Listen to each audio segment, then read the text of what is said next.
Computer geek, you will be connected in no time. That's running for too long.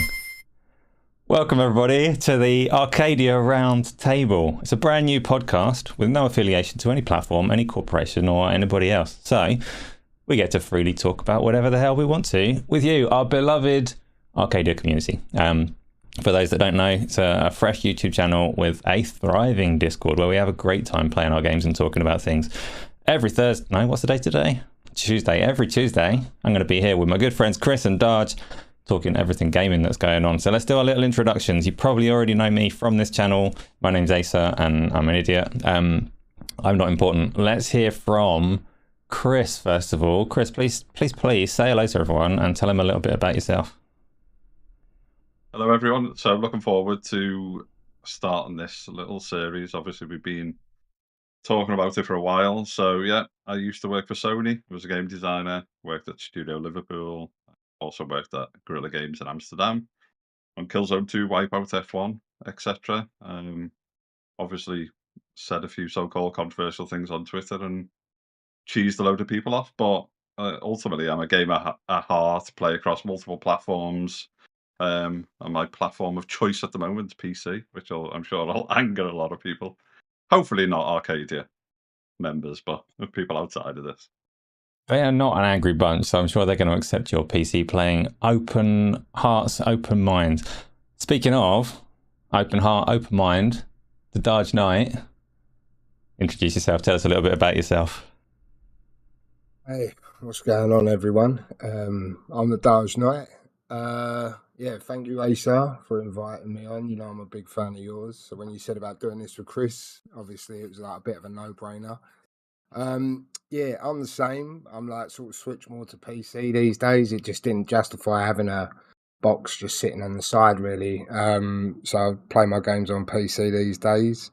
But yeah, other than that, failed YouTuber, balding roofer, and that's about it.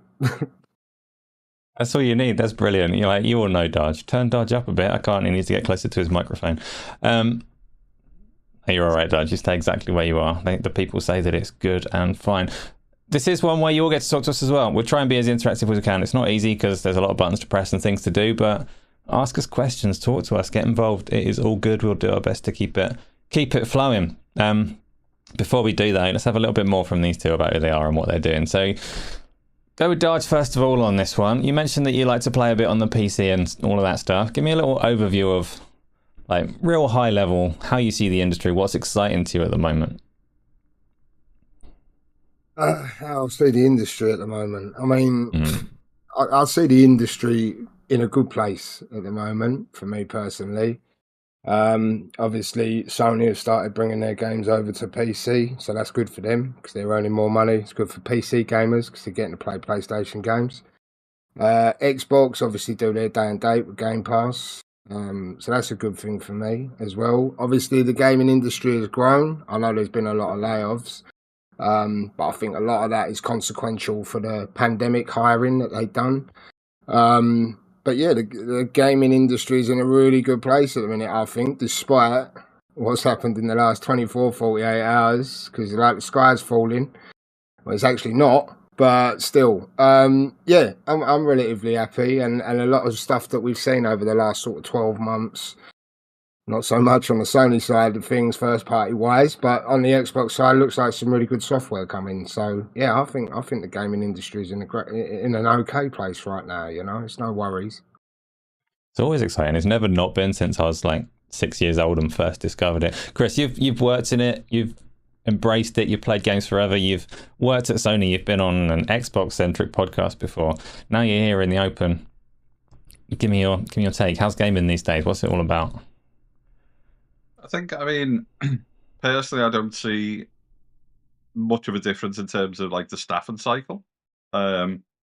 and this is not a slight at Sony. It's obviously just where I was based for kind of 15 years, but there was annual layoffs at Sony, and it was quite nerve-wracking at times. You know, you would see the team, and the team would build up for the different projects and some of the concept work, and then you would see a number of people disappear and get laid off, unfortunately.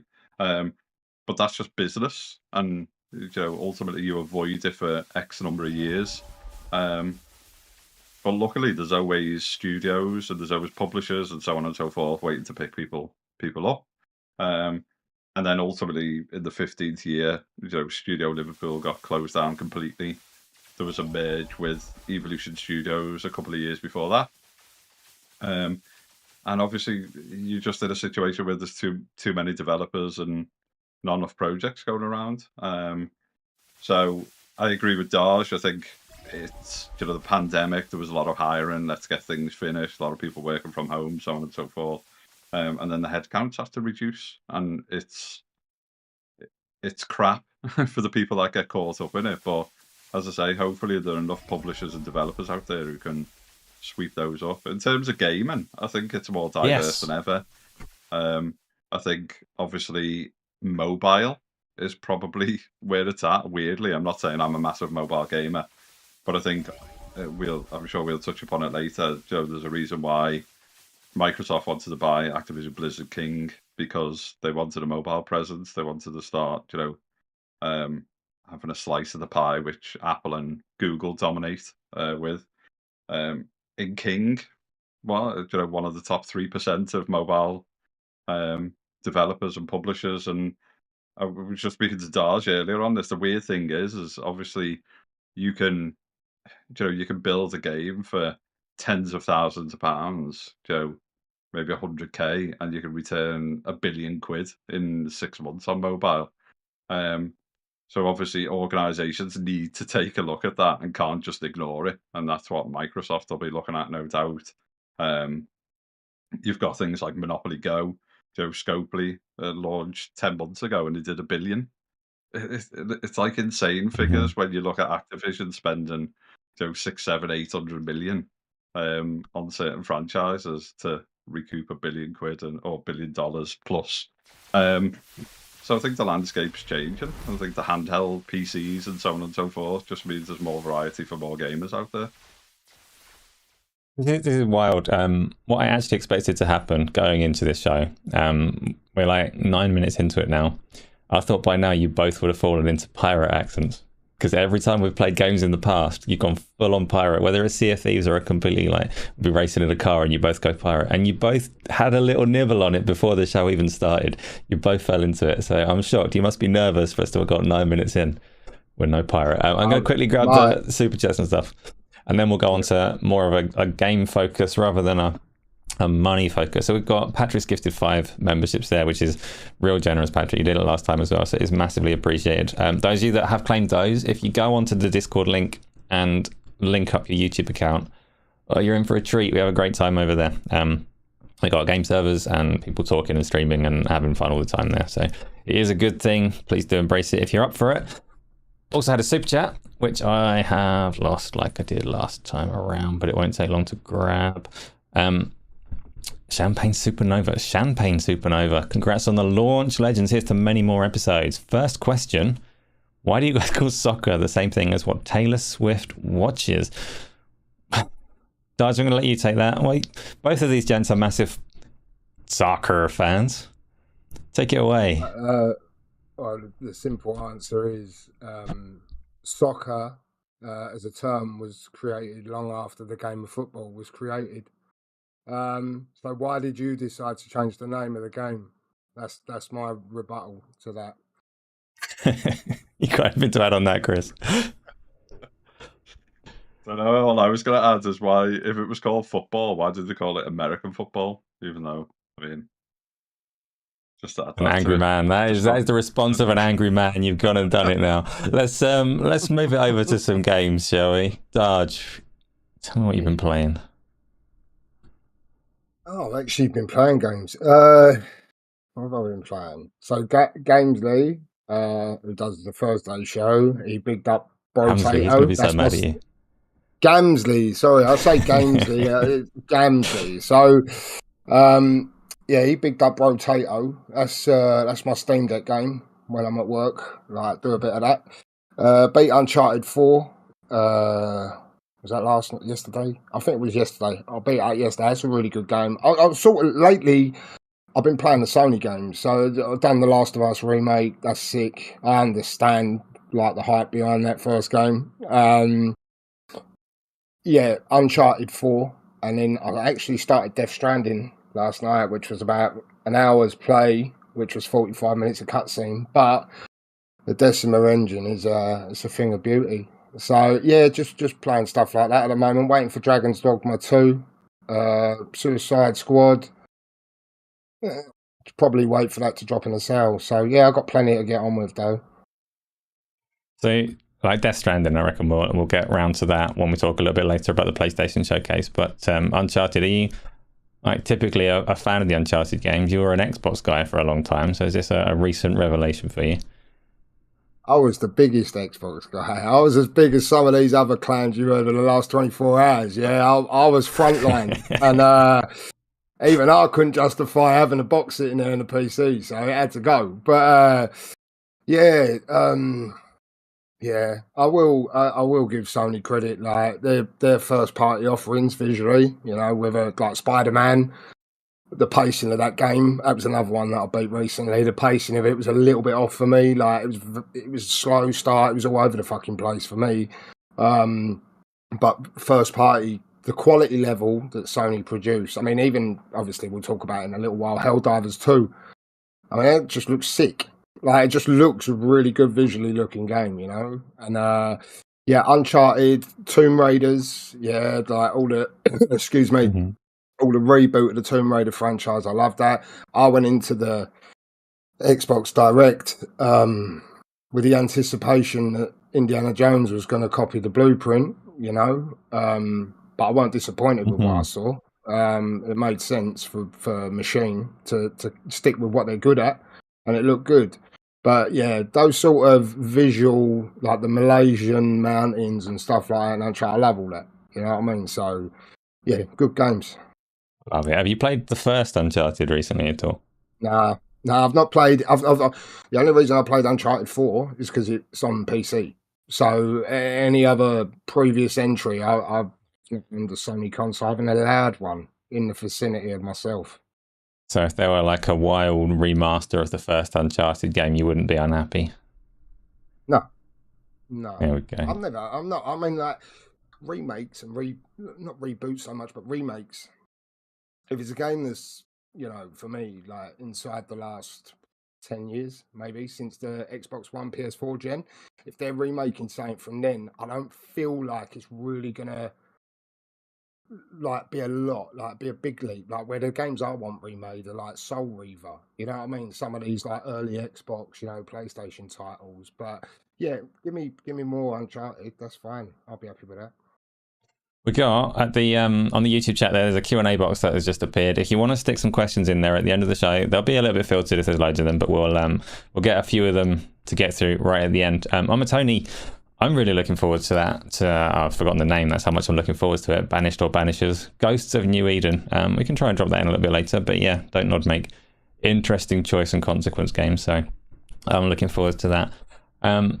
Tony wants you to talk about the rain. I love weather in games, and usually, like, it makes any game look better. What's wrong with the weather in Uncharted 4, Darge?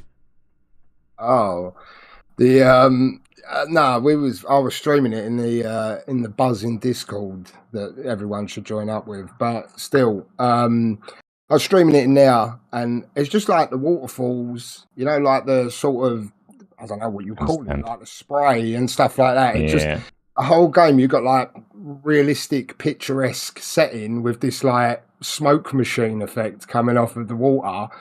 But the lighting, I don't know if I've ever mentioned it. Yeah, I don't know if I mentioned it before, but the lighting's really good in the game.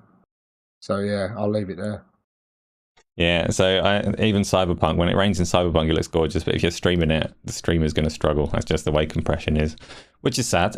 Chris, you're like me. You've been like way too busy for too many games. What would you be playing if you could?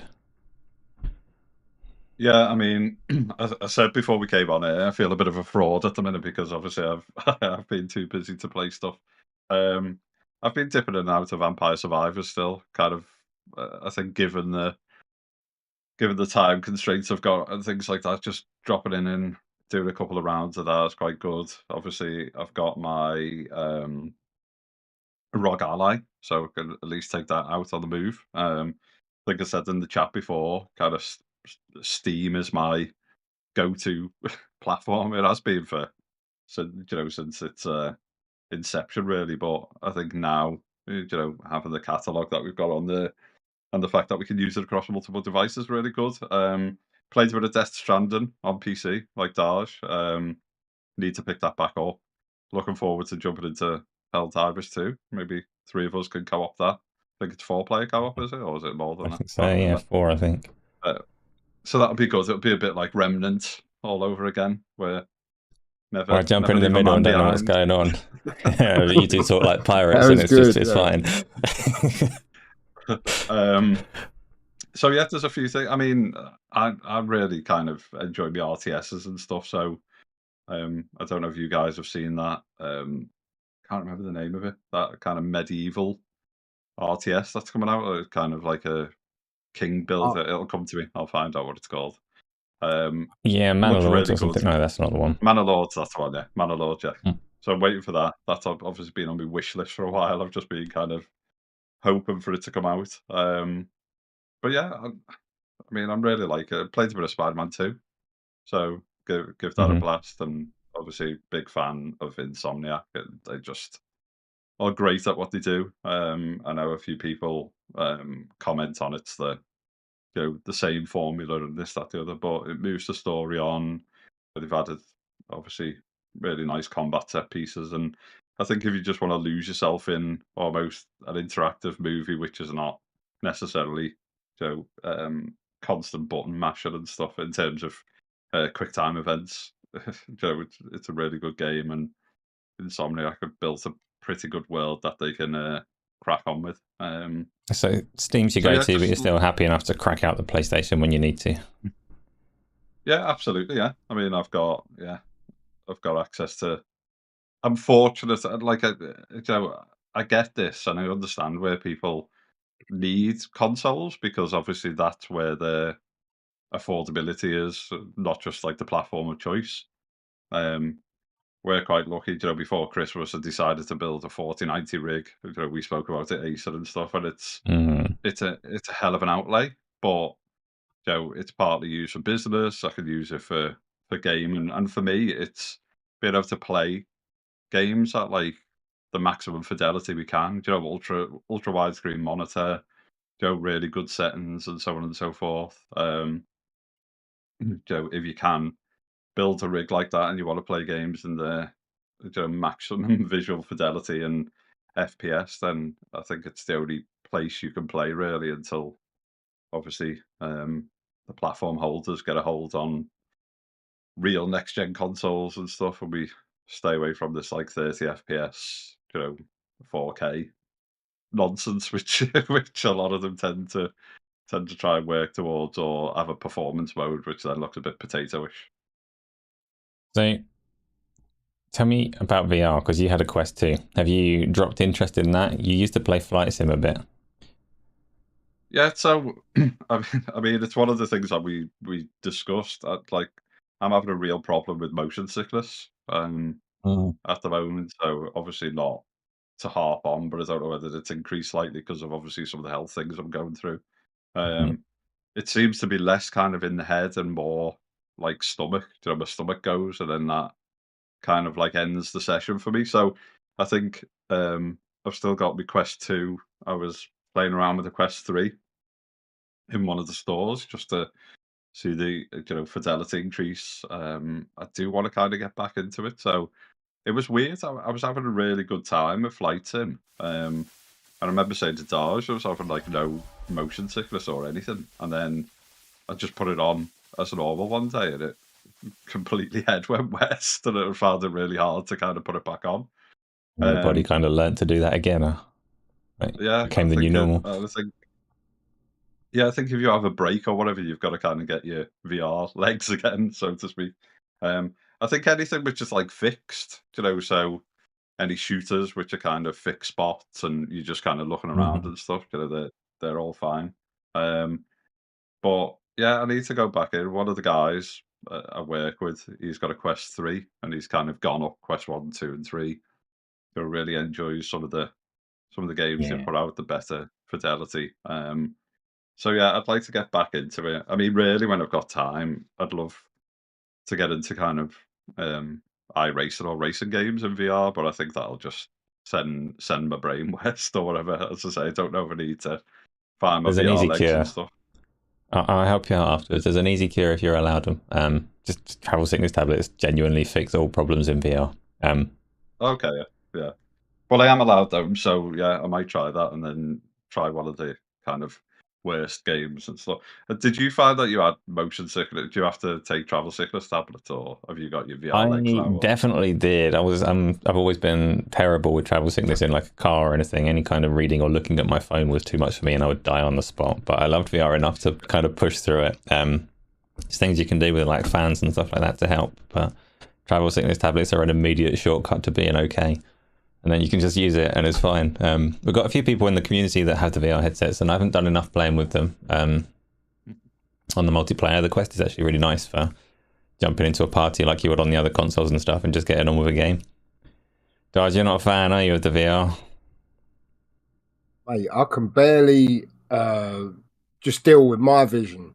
You know what I mean? I'm still like, I get motion sickness just like driving a vehicle on the road. So yeah, popping the headset on. Don't know. I don't think it'd be for me, mate. You know what I mean? I get motion sickness on on a boat or something. You know what I mean? So I'll be the textbook guy hurling himself into his TV set or something, or like walking out into traffic or something. That would be me. I'd get so immersed. I'd go off for a walk. You know what I mean? So I think for health and safety purposes, I think it's best I stay away, mate. Would you be one of these new Apple Vision Pro people doing like your roofing job, but with the Vision Pro on? I think if I and then just dropping off scaffold. One way to fall to your death, yeah. I think if I had $3.5 grand laying about, I don't think I'd be sitting on the YouTube board right now. I think I'd be in Turkey getting my head stitched up. So yeah, no, I won't be Apple. I won't be Apple Pro Vision in it. No.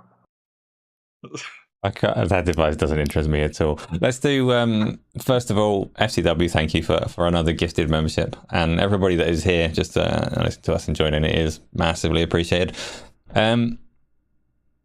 So, Chris, then, you haven't had much time to play much beside Vampire Survivors, but there's a lot of games coming in 2024. You mentioned Manor Lords. What's kind of high on your list of things that you're looking forward to this year?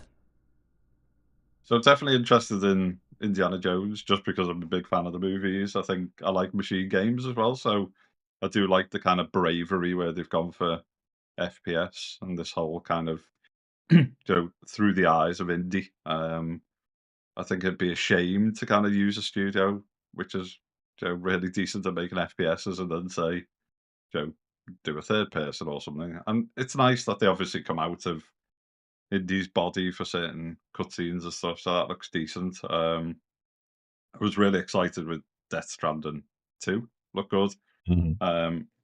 Hell Divers as well. I think I want to kind of jump into that and play that for sure. But yeah, I think really, I've got quite a few games on my wish list in Steam. Those kind of, it's weird. I've been doing some research on mobile gaming, and I'm not kind of, I'm not leaking anything at the moment, but just doing some research into mobile gaming. Obviously, one of my business partners has launched a new studio. Intrinsically, they've been part of like mobile gaming community, so that's why I'm just doing a bit of research into it. And I think there's a time and a place, and I think given how busy me and you've been, it's not to say like Darge isn't busy, but he's just finding better time to play some games. I can see why mobile gaming's popular. You know, those kind of like 5 and 10 minute like micro interactions multiple times a day. You play them Yeah, besides so research. it's so I mean, at the minute I'm playing Monopoly Go. Now, I mean, it's not it's not a Death Stranding or anything like that, but it's a kind of drop in, drop out game. Yes, I'm playing it because there's a bit of research to it, but it's those kind of like micro interactions. I'm really interested from a business point of view. So kind of Scopely have gone from doing Yahtzee games and stuff that they've got a relationship with Hasbro. They obviously licensed Monopoly 9 months, launched I think 9 or 10 months ago, and they've done a billion quid already. So I mean, it's certainly a market not to kind of sniff at. And I think we were talking before the show that there's a reason why Microsoft have acquired Activision Blizzard King. King being a really important part of that. One of the top 3%. So you look at their games and they've been in the top kind of 5 grossing games for like the past 7 years. It's insane. You look at AAA console gaming and people spending 3, 4, 500 million now on big blockbusters. And a mobile gaming studio can spend 100 grand and return 1 billion.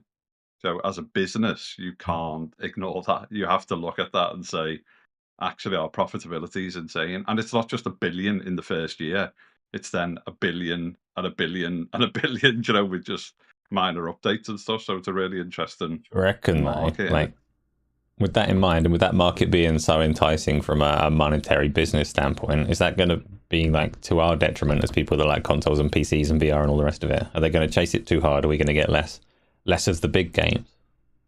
Yeah, I don't think so, because obviously I've been kind of monitoring this for 8, 9, 10 years. If you look at Gardenscapes and stuff like that, they've been going for like 7 years now, and it's not been at the detriment of AAA gaming. Luckily, I think it's a different audience, but it's an audience of billions and billions of people, which is kind of easy to access. Now, obviously, it kind of opens up all the Apple taking the court and all this kind of Epic versus Apple and all of this nonsense which is going on at the moment. And obviously the EU have kind of forced Apple's hand a bit. They're allowing third-party stores and payment systems. But if you start looking in the small print and stuff, they're actually taking a higher percentage by doing it. So I think the EU will have to step back in and go, actually, you've said that you're going to adhere, but you're actually loopholing it. So I think it'll be interesting. I'm interested to see what Microsoft do. Do Microsoft try and create a store? Who knows? Will the platform holders allow them to create a store in that They definitely regard? want to.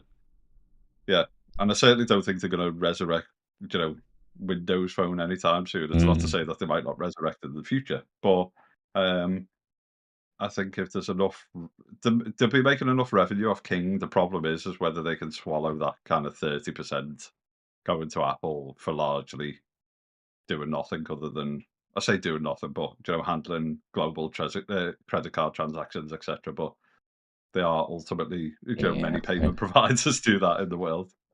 Yeah, Microsoft have, I think, officially said that they intend to put their own store onto Apple and Google, and they're probably very excited that Epic got the wins that they did in their little court case against Apple to kind of potentially make it possible. But like you say, Apple are wily old dogs, and they had their EU. EU wouldn't allow them to block other stores and to take their 30% and all the rest of it. So they instead put in like the worst terms they could possibly think of for anyone that doesn't want to, which is like per install fees, wasn't it, and things like that. Yeah. Basically mean people don't have as much choice as the EU were intending. Darge, do you ever play small screen games, be it on like Steam Deck, ROG Ally, mobile phone, the works? So I had a backbone at first, not an actual one like the handheld device.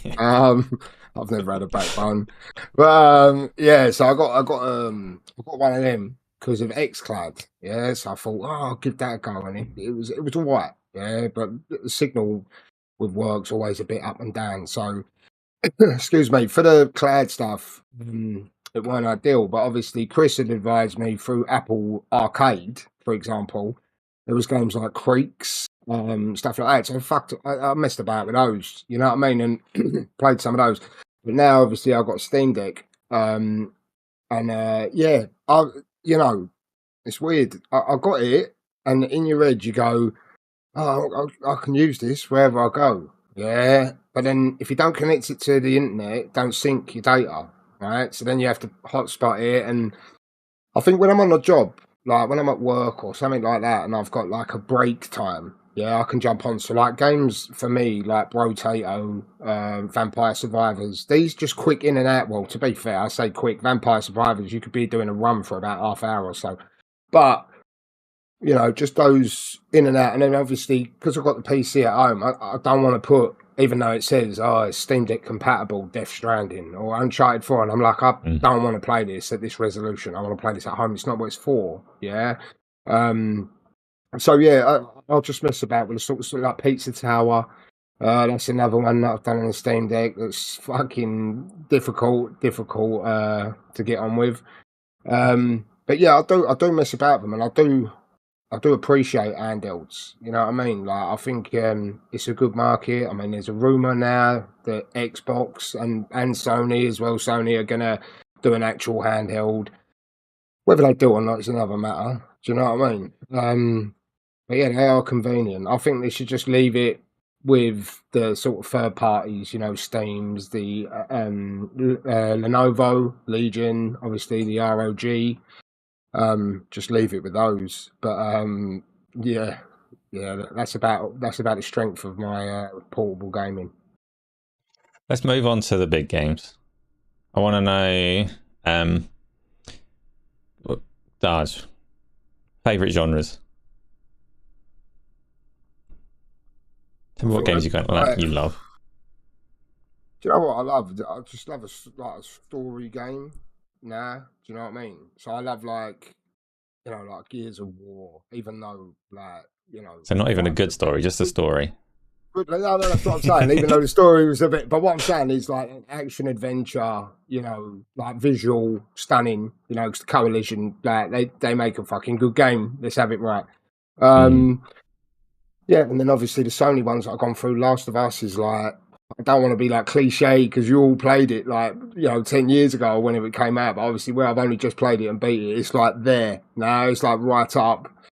Just those games, with a good story, good visuals, good gameplay, and like probably third person perspective. Like, but then I don't know. I don't suppose it's a bit of a fucking. You know what I mean? Like, what's your favourite? Because then I like Doom. You know what I mean? I like first person. I like Wolfenstein. But I guess if I had to pick one, it'd probably be like third person. Because like Soul Reaver was always a game that I loved back in the day, and that's sort of like a third person, like match combat game. Yeah, something like that, I guess. What about you, Chris? Do you want to Oh, sorry. Go on. Carry on, Taj, or did you have more? No. What about you? Favourite genres? You mentioned analogs and RTSs, but what do you love the most? Yeah, I think RTS is obviously a racing game at heart.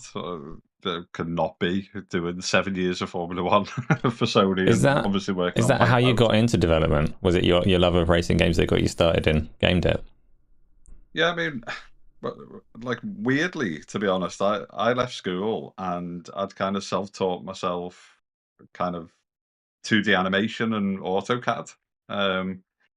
So, and I was into kind of tech, and I was into kind of computer art, and I got a job with an interior design company, and it was basically converting all the paper plans to computer. It was like really kind of unheard of in the business. Everything was kind of paper and drawing board, so I was doing that stuff. I remember going to HMV in Liverpool, and a couple of the guys from Sony, Psygnosis, were there, basically showing off Wipeout, the very first Wipeout game. So obviously I had a game of that, got chatting to those guys, and this is going right back into kind of early 90s. So these guys were like rock stars, and Psygnosis were really all about the car park full of Ferraris and stuff. Everyone was kind of I'm so embarrassed. I've always called them Psygnosis. Carry on. Yeah, I used to call them psygnosis as well, but it's and then yeah, so it was kind of I was in awe of these guys, so I wrote a letter to them just saying if there's any kind of game tester jobs, anything come up, let me know. And I got a letter back, and it was like, oh, thanks for the letter. Unfortunately, there isn't anything, and I thought it was kind of like the letdown. We'll keep you on file, and I thought it would just be polite, really. And then, like 8 months later, I got a letter out of the blue saying we'd like to bring you in for an interview. We got some QA jobs and so on and so forth. So I went in, and in those days, it was unheard of to like build your own PCs. This is back in the day of like Gateway and Dell, and they were the only ones that you could really get kind of decent PCs off in the day. But I was stripping PCs apart. I was putting them together and stuff with a friend of mine. And then once I started talking about that, they basically ended up hiring me as like a tech tester. So I was in QA, and I was building kind of tech rigs. And we were doing like Crazy Ivan and Discworld 2 and Destruction Derby on PC, going back to all these like really old games, doing like conversions, Lander, and so on and so forth. And then yeah, I was into racing games. I was into F1, and an internal job came up for a game designer on the F1 series. Obviously went for the interview, and I think I just geeked out on Formula One, knowing about it and stuff, and that's how I got the job. And then progressed as a designer, lead designer, so on and so forth. For the next kind of 13 years or so. So yeah, racing games still really interested in them, but I like the more kind of sim level stuff.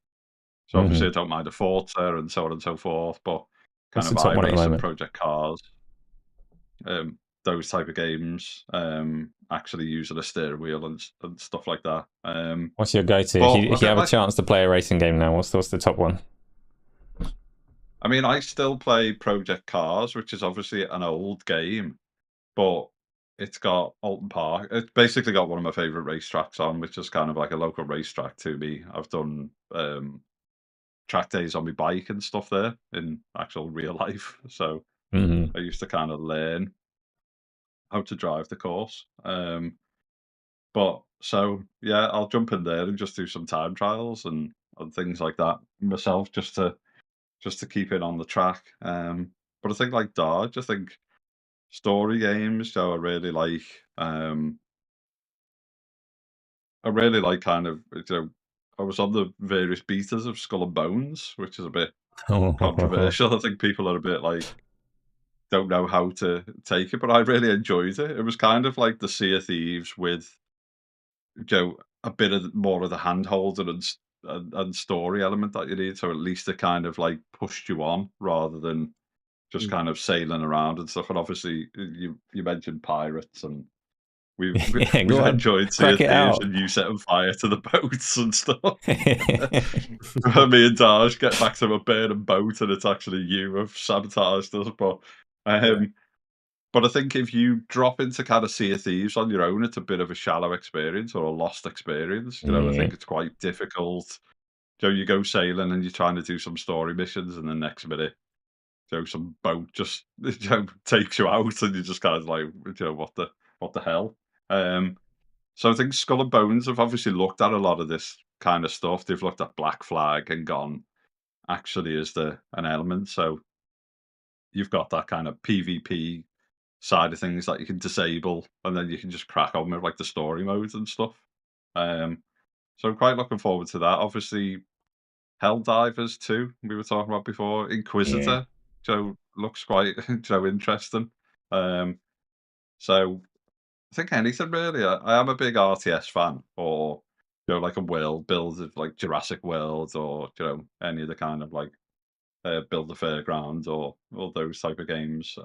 Yeah. But like racing, sitting down and having like an epic story driven game or whatever to lose yourself in is always top of the priority. And then I get pulled into a bit of what you call it, Rocket League with you guys. So Yeah, you got to get on that on the Sundays. We do that most Sundays. Come on, you got to. Let's go. the other way, as this is a nice introductory debut, get to know you two. Let's do the other end of that one. So Darge, any like popular genres or games, so not like gacha games or casino games or some shit like that, but any popular well-loved games that you just hate, that you can't stand? Hate's a strong word, Asa. It's a very Dislike. strong word. Slightly below apathetic towards.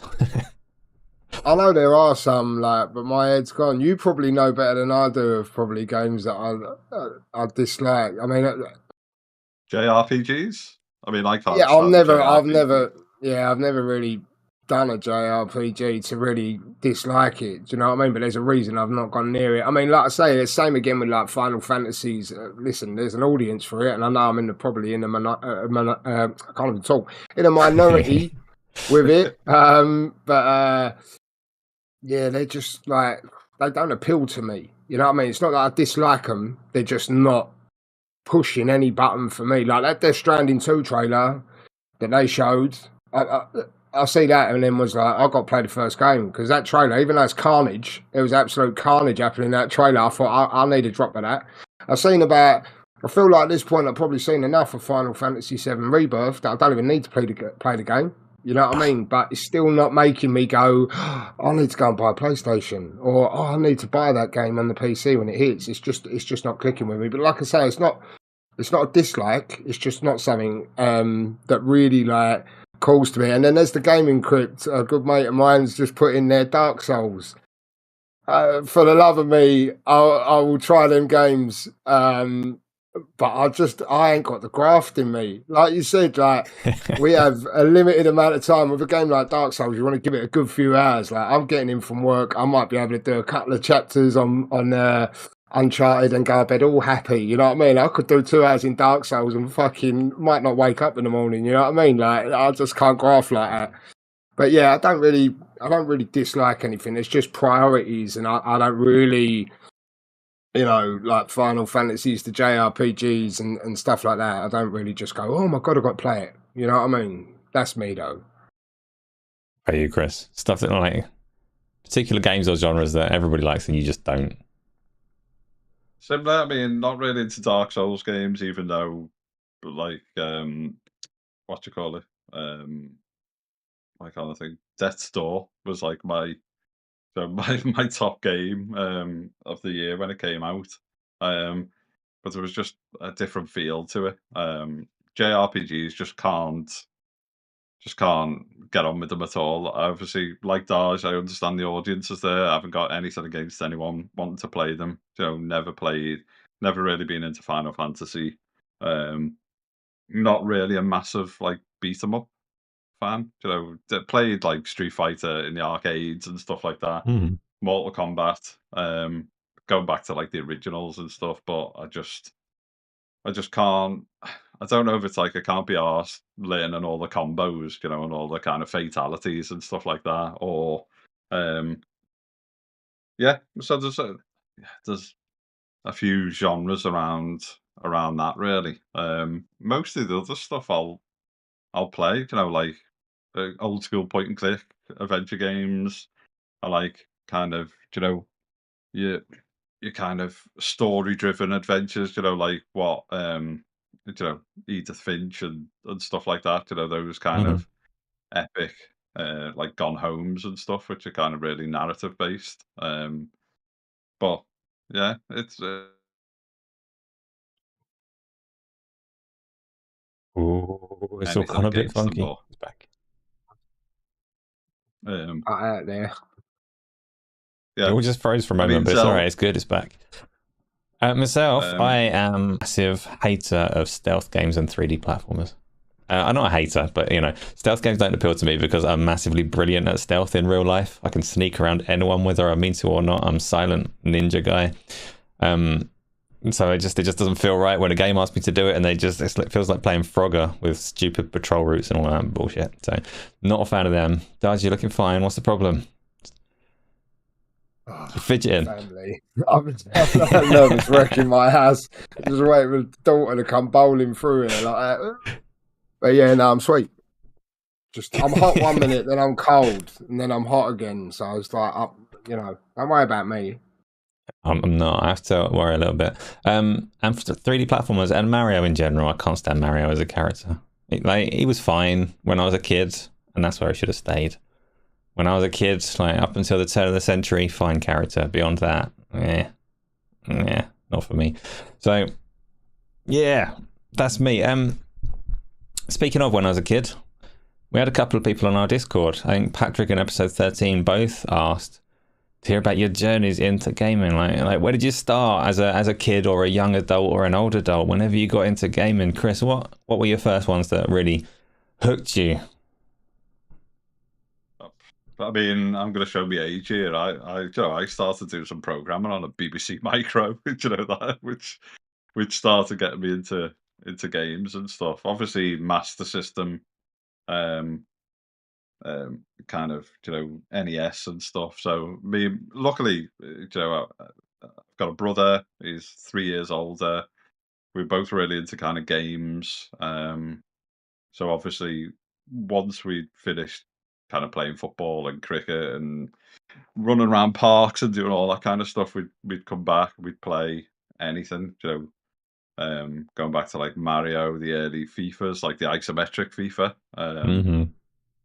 even like kickoff and goal and stuff on PCs and Amiga, and then stuff like General Chaos by EA, going back to like some of those things. Shinobi obviously being ported to kind of consoles and so on and so forth. So right back to the start of like console game, and before that, as I say, like Amiga and PC. I used to love the Amiga, but obviously piracy just absolutely slaughtered that thing. Unfortunately, which on the flip side allowed us as kids to play pretty much every game out there, but you were constantly waiting for fast. But we weren't criminals because we were kids, so it's fine, You can just go. We didn't know what we were kids. We didn't know what was happening. Yeah. So yeah, right back to kind of like proper old school gaming. Ridge Racer and stuff like that on the original PlayStation and stuff. So we were fortunate enough that because there was two of us for like Christmas and stuff, we'd kind of like pool what we wanted together, and our parents would get us like a console that was going at the time and some games and stuff. So yeah, right back to the beginning. I always loved kind of gaming. Darge, what made you fall in love with it? We'll go into the proper topics after this, but what got you into it? Got me into it. Yeah.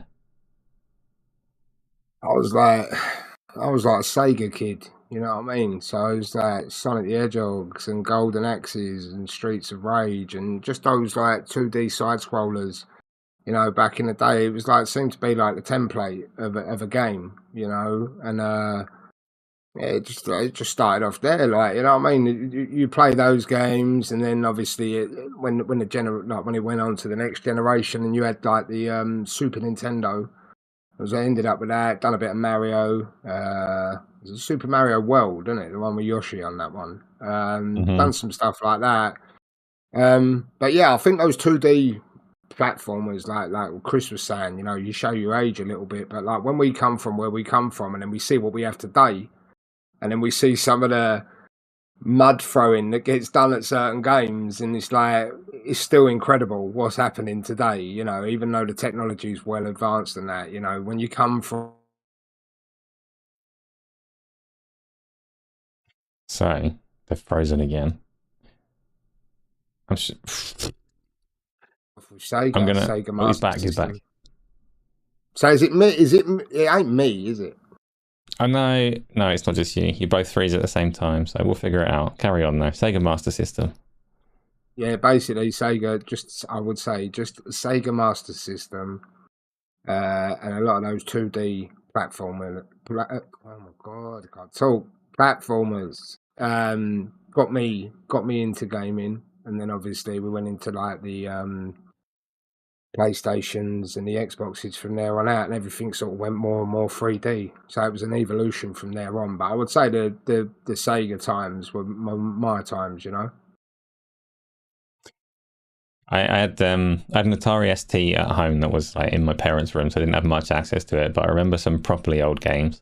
It was Sonic 2 that got me to properly like fall in love with it and try and get my own stuff though. And then loads of games from there, loads of like pivotal ones along the way. But let's do some of the main topics because people are going to want to talk about the things that are going on this week. We're going to start simple though. We're going to start before we get onto the massive Xbox fallout and all shit that's going on around there. Let's talk about PlayStation's state of play last week because they had a bunch of games. They said 15 plus games, which I didn't actually count, but it's probably 15 plus the half announcement of whatever Kojima's doing next.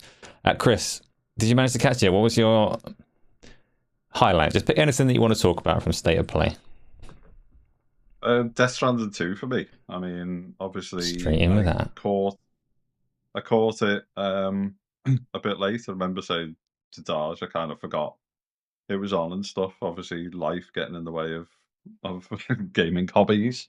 But yeah, I just I've got quite a bit of time for Kojima because I think he's although he's like as mad as a box of frogs with his ideas and stuff like that, he's obviously got the pedigree and he's got the backing and he's got the kind of history to just try stuff himself. I think like his character design's amazing. The kind of just a weird kind of like hand mask, and stuff like that.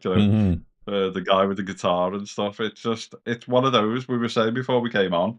It's like I'm really looking forward to playing it, but I'm also really looking forward to watching his film. I'd watch kind of any film that he made. Obviously, most of his games are like films with the amount of cutscenes and stuff. But yeah, that was something I was really interested in. Obviously, Ken Levine's new Judas or whatever, but that's obviously multi-platform. But we just got to see more of it. A huge BioShock fan and stuff, so can't wait to play that on PC probably. So those two are the things that stood out for me. Obviously, as I've just you've frozen again. Apologies everyone for whatever's going on there, but you're back. Carry on. Yeah, I was saying they were the standout for me. Not really into kind of the JRPG or those type of games. But yeah, Judas and Death Stranding too. So did you got through the first Death Stranding? No, I'm kind of like halfway through playing on PC. Mm-hmm. So I mean, it looks amazing on PC. Obviously, my former studio's engine power and that. And yeah, so it's one of those. I mean, to be fair, when it came out, I didn't really give it the time of day. All this kind of walking simulator stuff and so on and so forth. But a bit like Darge, just as soon as you start playing it, even the first like cutscenes at the beginning, you just kind of gripped really. So yeah, it was. Yeah, I'm about halfway through. I need to go back to it, and then I can pick up number 2. I was gifted me the game, so I've got no choice. I've got to get through it before the second one comes out. But I got like a whole year to do it, so I'm going to be all right. Darge, you've just started your Death Stranding, haven't you? Yeah. I said a minute ago, like the trailer for 2 made me jump on the 1. I don't know what's going on. I don't have a clue, but it intrigued me. You know what I mean? So I jumped onto that. But on the on the state of play, yeah, obviously Judas, because I'm a big BioShock fan. So seeing anything of that again, apart from the reveal trailer, was good to see. Helldivers 2 again looks fun. Do you know what? It was only a week ago, and I put a tweet out about what I saw, and I've already fucking forgot what else was shown there. I can't. Obviously, Foam Stars ain't the one. But yeah, like it was a pretty good showcase. I'm trying to remember what was shown there. Helldivers. Oh, the Silent Hills. Silent Hill 2. Wasn't the best showing. Like, I won't lie to you. Like, it was a bit choppy in that, but it could be an early sort of build of it for the reveal. But that looks good. But yeah, it wasn't Blooper gave us an idea of how the remake would be with medium. Yeah, there's also some weird stuff there as well, isn't it? Because didn't they put a tweet out with a notice saying like, "We'll show you stuff when Konami deem it time or something like as if there was some sort That of was a friction while ago. between them. Yeah, it Yeah. sounded a little bit off because people were Catty, didn't it? casting aspersions or having their doubts about it, and Bloober were like, we're not allowed to try and put these to one side. We've got to wait for Konami, and Konami obviously took a massive leave from gaming pretty much for a long time. They're falling out with Kojima and all the rest of it, and now they're kind of trying to re-enter that space and throwing everything at the wall, hoping like anything sticks. And I've not heard many people positively receive that Silent Hill 2 trailer, and I've not heard good things about the short story thing that they put out, and I've not heard good things about the little mini series they put onto Netflix. So it's not looking wonderful for them. But you know, maybe we'll be wrong. Maybe Bloober will pull something out. Recipe. Yeah. What else was there? So Helldivers 2, you've already mentioned. We'll get on that. Hopefully play some co-op on it in the near future, because that does look like good fun. There was plenty more. I've forgotten all of it. Yeah, Metro someone's VR just and put Rise of in the the Ronin. chat. Yeah, Rise of the Ronin. I mean, sort of falls into that Dark Souls bracket for me. So it's not like something where I'm like, oh, I've got to go out and buy a console. But Metro VR, we spoke about that the other day, didn't we? On your community one, and that looks really good. I'm really disappointed because I wanted another Metro, but I don't want Metro VR. You know, but for you VR lot, yeah, it looks good. It's not getting in the way of another Metro though, because it's based on the book license. So 4A or whatever they're called that normally do the Metro games, they can still do one. They can still have one in the works. So it's not going to hurt you, Darge. It's just a little bit of VR. A little bit of VR for me. It falls in, yeah, and it falls into the same bracket as PlayStation. I have to actually go out and buy hardware to enjoy that product. I'm not doing that. So I just want an actual game, you know. Couple of thanks to say for Painful Discourse. If you're still there, I saw you gift a membership earlier. It slipped by. Thank you very much for that. Tony has been a member here for 7 months. I launched this channel last week on Thursday, but Tony's been a member here for 7 months. He's got a fancy gold badge. Awesome guy that's been around with everything that I do for years now. And he wants you to name one thing that's an issue with current game devs. Whoever wants to take that one first. Is there anything like sticky, anything that you see as a problem with game development at the moment? I mean, for me, I think it's just the expense. I think it's really changing the landscape. It's obviously a reason why games have gone up to $70, $80. You know, where they increase. You know, they can be quite expensive back in kind of my day, but I think we're almost getting to kind of like movie levels, you know, on a real AAA quality product. What's the answer? And I think... Oh, it's happened again. It's happened again. Discord is frozen. You're back. So what's the answer? So like budgets have spiraled out. What's the answer? Should they be continually increasing price? Should they be making smaller games? How does the industry fix that problem? I mean, it's hard, isn't it? Because obviously your big platform holders will want to make massive AAA games, and I think obviously there's no going around that. But I think, you know, what I used to like about Psygnosis is they used to take risks, and kind of original Sony in the early days would take risks with games, you know, G-Police and so on and so forth, like really good games, and they'd jump on them, give them a bit of a bash, and then towards the end of my time at Sony, they would literally just like you know, you'd have teams working on concepts and stuff like that, and some of the teams would take risks or try to do some kind of risky stuff, and obviously Sony Japan would just can stuff, and you can't do anything about it. You know, you've lost money, you then kind of lose teams and stuff. So I'm always a big advocate for kind of indies. I like the fact that, you know, certain studios tends to be a lot on PC. They'll do kind of early access stuff and try and get some revenue in to kind of fund, you know, further development, get feedback from the players and things like that. But I think, you know, whenever kind of first party studios try to do it, it ends up being a bit shambolic on console, with you know, the exception of like Grounded and stuff like that. You know, was quite successful, but I don't know what the answer is. I think that I think there's going to be kind of more movie games made. I think there's going to be more TV series games made, and I think they're just going to kind of chase the bigger mitigate budget risk with big IPs all the time. Yeah, absolutely. So let's go back to that PlayStation showcase. There's some of the games that we missed there. There's Rise of the Ronin, which you already said, Darge, you're probably not interested in because you don't like the Souls. It's very different feeling wise. It's very different to a Souls game in that it's fast paced and parry. But you won't sell it to me, Asa. I'm not going to sell it to you. I'm not a salesman, Darge. One of the joys of being here is I don't need to sell anything to anyone. So speak your mind. It's all good. But okay, Chris, then. March 21st, 22nd, whatever date it is, Rise of the Ronin comes out. Dragon's Dogma 2 comes out. What are you playing? Dragon's Dogma. Dragon's Dogma 2, yeah, for me. Is there anyone in chat that would play Rise of the Ronin over and above or before Dragon's Dogma 2? Because I see Ryan there, you got Rise of the Ronin day one for 45 quid, but are you going to play it before Dragon's Dogma 2? Because that game looks freaking phenomenal. It looks like a genuine Game of the Year contender already early in the year. Like, depends how it lands, you know what I mean? But I played some of the first one recently on Steam. Obviously, it hasn't aged well, and that's probably why I gave up on it, because I think, if I'm not mistaken, it's a 360 game, the original one. I think it was like the back end of the 360.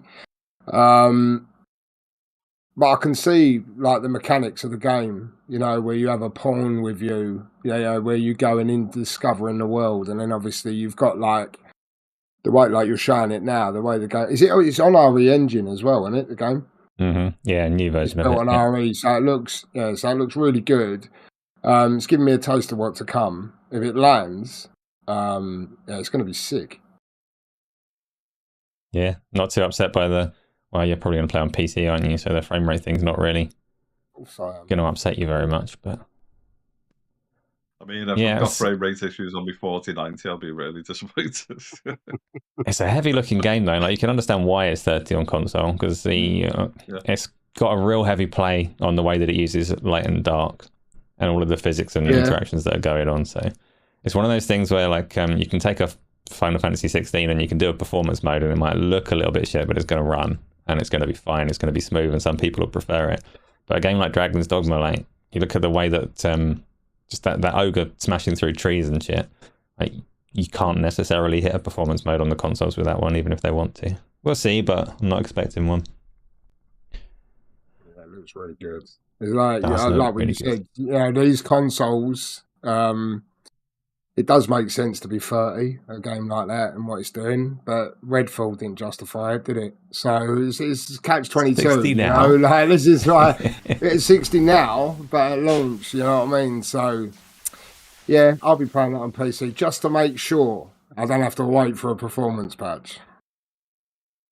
Baz has just done a 7-month member milestone thing. So, Baz, thank you again for having that membership for 7 months longer than the channel's been alive. With God Bash, that's awesome. Does anyone know what's happened to Dealer? I do not. Chris, you were on RDX for a while. Have you spoken to Dealer recently? Anything you can share on that? Or? I mean, it's not my place to say. I think he's just had a couple of, like, personal issues and stuff like that. I believe he's all right. Obviously, me and Darge kind of know him personally. I think that's probably the right thing to say on the matter. Have you got anything to add, Darge? He's just, he's just taking a break. I mean, that's it. YouTubing is great and stuff, but sometimes you need to have a little break away. You know what I mean? So he's just having a little break. I'm sure he'll be back. There you go. That's as much as we got for you on that one, which is more than I expected, to be fair. Hopefully he's well.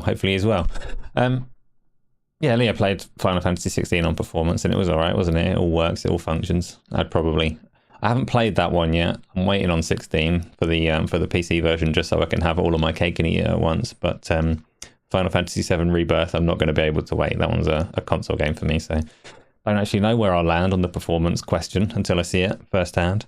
Let's do Stellar Blade. That's the other one that drew some attention at the PlayStation showcase. What do you reckon? What do you think of that one, Darge? It's not a Souls game, that's an action game. It's a third-person, over-the-shoulder cinematic jiggle game. What you got? Yeah, it's just not for me. In fact, I'll be brutally honest. Yeah, when that was being shown was probably the only time in the state of play that I switched off because I just knew it weren't going to be for me at all. Did it fall into that like near automata sort of bracket? Is it in that sort of like Yeah, that's field, or is it fair. completely different? I Yeah, and wouldn't I say it's haven't going to played be those as games. abstract and weird in its No. storytelling, but yeah. No, but the gameplay wise and stuff like I say, it's just something that don't like call out to me where I'm like hanging off the edge of my seat, like going, "Oh, what's this?" You know what I mean? So I see what they showed. Didn't really pay much attention. I'm not really going to be much of a help here, but yeah, if you like the look of it, great. I don't even know what I think you said there was some mixed emotions on it. I don't even know what they were because I haven't paid attention. So you can enlighten me. I didn't say that. I didn't say that at all, so I can't enlighten you on that. Just that it was something that drew attention. There's obviously going to be people having different responses to the way the character is presented, right? It is a weird jiggle game from a bygone era. And it does a lot that looks like it's from a bygone era. Chris, it looks shit to you. That's bold words. There you go. Now you've got your mixed response, Darge. Go on, Chris. It's like I'll be quoted. And no, it just looked. Yeah, it's not for me. And that was the part where I kind of, because I come into it late, I just skipped over that. What is it though? What makes it off-putting to you? Is the character, the combat? Yeah, that type of. It's just that type of game. Wasn't really into the automata. Yeah. Obviously, it was all about the arse, wasn't it, or whatever. Just seems like a dev's fantasy. But yeah, it's just not for me. I'm sure loads of people will enjoy it, no doubt. But yeah, Is it an I skipped it. exclusive? Is it an exclusive PlayStation? It is an exclusive one. Yeah. When it was first announced, it was announced for everything, like Xbox, PlayStation, PC, and then it's a money-hatted exclusive. So, Yay! Taking Yeah, things and- away from people again, are they? To be fair, this is a studio that doesn't know what they're doing in terms of game development. I think it's their first game. So to have a publisher come in and like help them actually bring it to market is not necessarily a mark of evil, but yeah, nobody really likes the money hat in general. All right, let's move on to the big one that's got everyone barking at the moment over on Twitter and other places that are less balmy. I don't know. Twitter has a habit of floating the worst of shites to the top. So if you've been following this on Twitter, you will have just been absorbing the worst of shite. Please understand there are reasonable people as well in the world. Twitter just doesn't care to show you those. I am, of course, talking about the Xbox discourse. So a couple of rumors broke. I think 2 or 3 independent rumors broke over the weekend of various Xbox games heading to PlayStation. And we'd already been hearing rumors for a while about Sea of Thieves and Hi-Fi Rush. I think Xbox Hero broke one about Starfield going to PlayStation 5. Might be VGC, or I might be completely misquoting, but somebody said that Indiana Jones is rumoured and Gears of War is another one that was rumoured. So there's been a few rumours all suddenly hit all at once from different corners of the internet.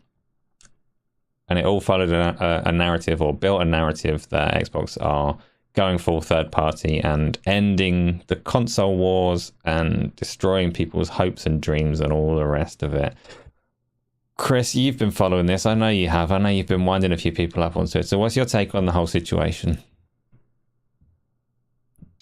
You know what? I just think a rumor is a rumor. I think there's a lot of, and this is no slight at kind of any of the publications or podcasts or whatever. I think there's a lot of cloud chasing, and there has been for years and years and years. So people, I think there's a lot of kind of shotguns being fired, and it's kind of, actually, if we make up enough rumors, when one of them kind of hits, we can go, oh, see, we told you, and we're influencers and so on and so forth. I think whether you like it or not, I think Microsoft and Xbox are already a multi-platform publisher. So they've obviously just acquired Activision Blizzard King. So they're now in the mobile space across Android and iOS. They're obviously putting stuff on PC. They've already been putting stuff on PlayStation in terms of Minecraft and various other things from the past. And I think it probably makes sense that some of the Activision stuff is going to continue to be multi-platform. I think people have just kind of, fired shots and suddenly gone, well, Gears will be, and Indiana Jones will be, and so on and so forth. And until Phil comes out next week and tells us exactly what the score is, but I think half of it will be actually the narrative's not changed and stuff will be on a case by case basis. I think there'll be some stuff which is already planned. I think Hi-Fi Rush, there's probably already a PS5 version, so it makes sense to not just crunch it up and chuck it in the bin, but release it on console. I think me and Darge were talking earlier. Obviously, I don't want to take Darge's quote or whatever, but he's right. You if you're not You're interested going in to take Hi-Fi it? Rush Well, now, I'll do it in his accent. Come on now, it's only fair. No, I oh, don't. have you not? No, I can't. I'll just sound like a pirate. Yeah, if you've got no interest in playing Hi-Fi Rush, then it's not for you. So why kind of try and keep it away from people who may want to play it, and especially if there's a version already out there. I think it's slightly different if obviously Xbox and Microsoft turn around and actively build a team to then do a PlayStation version. I think that's a very particular decision for whatever reason. But I think there's a whole host of catalogue of Activision games, Bethesda games, and so on and so forth, which have got PS5 versions because ultimately they were going to release stuff on multi consoles before Microsoft acquired them internally. Would you throw away that revenue when you've got a big PlayStation fan base who would play some of these games? I don't agree with dropping a Halo on there or dropping some of your kind of big IP because you need exclusive to sell consoles. But the flip flopping is just mental on social media because it's kind of like they're becoming a third party. They're going to be like Sega. They're going to move out to the hardware market. This is all yesterday. And today you've got people coming out going, "Oh, I've been told that there's going to be a new Xbox in 2026, and there's going to be a handheld, and there's going to be a home console, and there's going to be this SKU and that SKU," and it's like, well, where are these kind of rumors coming from? So it's a bit farcical how people kind of lose their minds. I mean, as we've said, ultimately I play most stuff on PC now, so the kind of effect of this on me is kind of limited. But I get people enjoy their box of choice and want to kind of for some reason kind of gatekeep a product from someone else. And obviously, don't get me wrong, Sony have been masters of exclusives and things like that, but it's the reason why they're kind of the leader in the console market because they've made games that people want to buy the hardware for. So we're gonna touch that in a minute because that's an interesting play on the hypotheticals that are coming. But Darge, what's your take on the whole thing broadly? Like, is there any meat to it? Is it happening? Is Phil going to announce it all next week? Well, this is it. We don't know, do we? So, like, at the end of the day, like the last 24 hours or 48, whatever they've shown me is a lot of influencers, if you will. They love having their egos marinated. When they, we're hearing on the inside positives. Everyone's all over them. Ah, brilliant, brilliant. When there's a rumour negative coming, you're getting spaces created where they're all arguing like children over it. And I'm going to leave the platform. If this happens, I'm going to leave the platform. Now, bear in mind, the games that were rumoured were Hi-Fi Rush, and Sea of Thieves. Hi-Fi Rush is a year old, like Chris said. I said to Chris, if you would have played that by now, you would have played it and beat it. If you wanted to play it, it would have been done. Yeah. And if you haven't touched it yet after a year, it means you don't want to play it. Yeah. So if that's going, let's just say they acquired Bethesda. Yeah. Redfall was a fucking dog shit, like turd anyway. Yeah. Let's have it right. Starfield was the first launch game. Like I said to Chris, they're looking over Bethesda as ZeniMax financials, for previous release games on multi-platform. They'll be leaving a lot of money on the table. Now, I know Xbox fans ain't going to want to hear this, and this is Xbox's biggest problem and always has been. Their messaging and their marketing is fucking carnage. Like, they don't get it right, yeah? If Starfield, for example, stays exclusive for a year and then goes over, and then they have to, say like a Final Fantasy of sorts, yeah? So it's on Xbox for a year. Yeah. Then the DLC comes, but the Sony PlayStation or wherever else they stick it, they only get the base game, and they still have to wait. Yeah. They'll be drawing more money in. I'm not saying that's right or wrong. Yeah, but I'm saying at the end of the day, when you're spending 80 billion. Yeah, they've got to make that money work. Yeah, if it ain't working, at the end of the day, putting these games into Game Pass, they must have had expectations and targets, because we're not talking about some fucking Kickstarter campaign company. This is Microsoft. They know what they're doing. They would have said, okay, we anticipate Starfield will give us an extra 20 million Game Pass users, for example. Yeah, if it's falling short of that, right, okay, that's not happening, but where are we getting this money from? And then they're going to have to do what they're going to have to do. And besides the point of that anyway, this is all speculation. Yeah. Hi-Fi Rush, Sea of Thieves. That's all we heard. And then we heard an Xbox era post on Saturday, I want to say. I think, yeah. It's Saturday, yeah. Oh, there's rumours. And if you read that article, it's a fucking trust me, bro. I'm hearing from my guy who knows. You might as well take that with a pinch of salt. As quick as that article hit, VGC, Indiana Jones. Then there was another one the other day, Senua's Saga, could begin. It's easy. Look at who you're trusting. Yeah, look at who you're trusting. You're trusting the media, who you allege have got a bias against you anyway, who are now all running hit pieces, because this is the topic. This is the topic for the next week until Phil comes out. Xbox are doomed. Xbox are leaving. Like I say, people are jumping to conclusions because they might be putting games over onto a PlayStation, for example.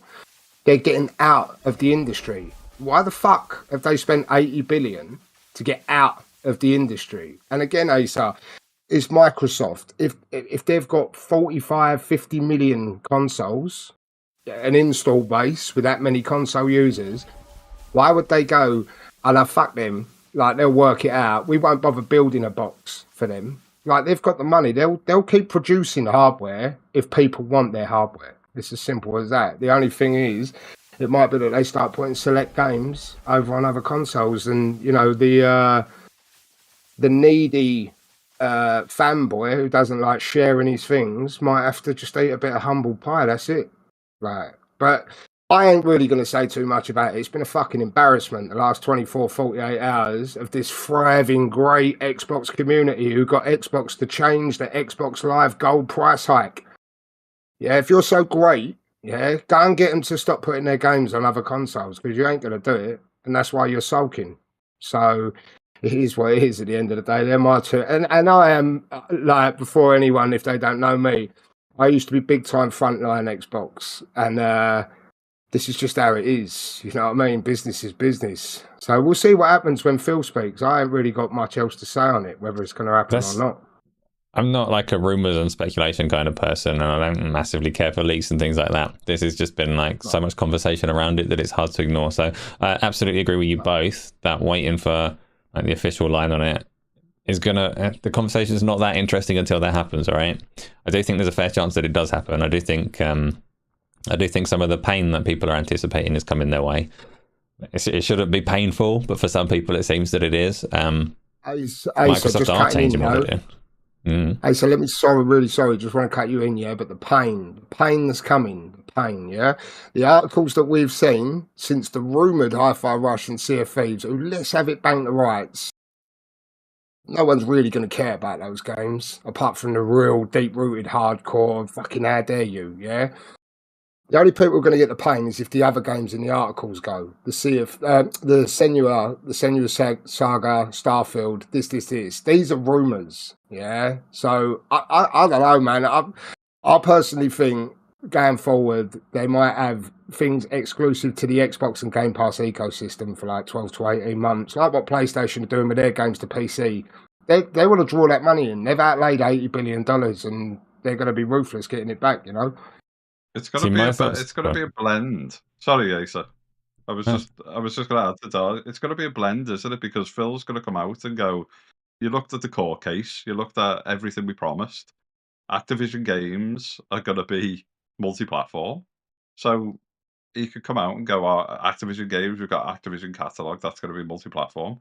We haven't lied there.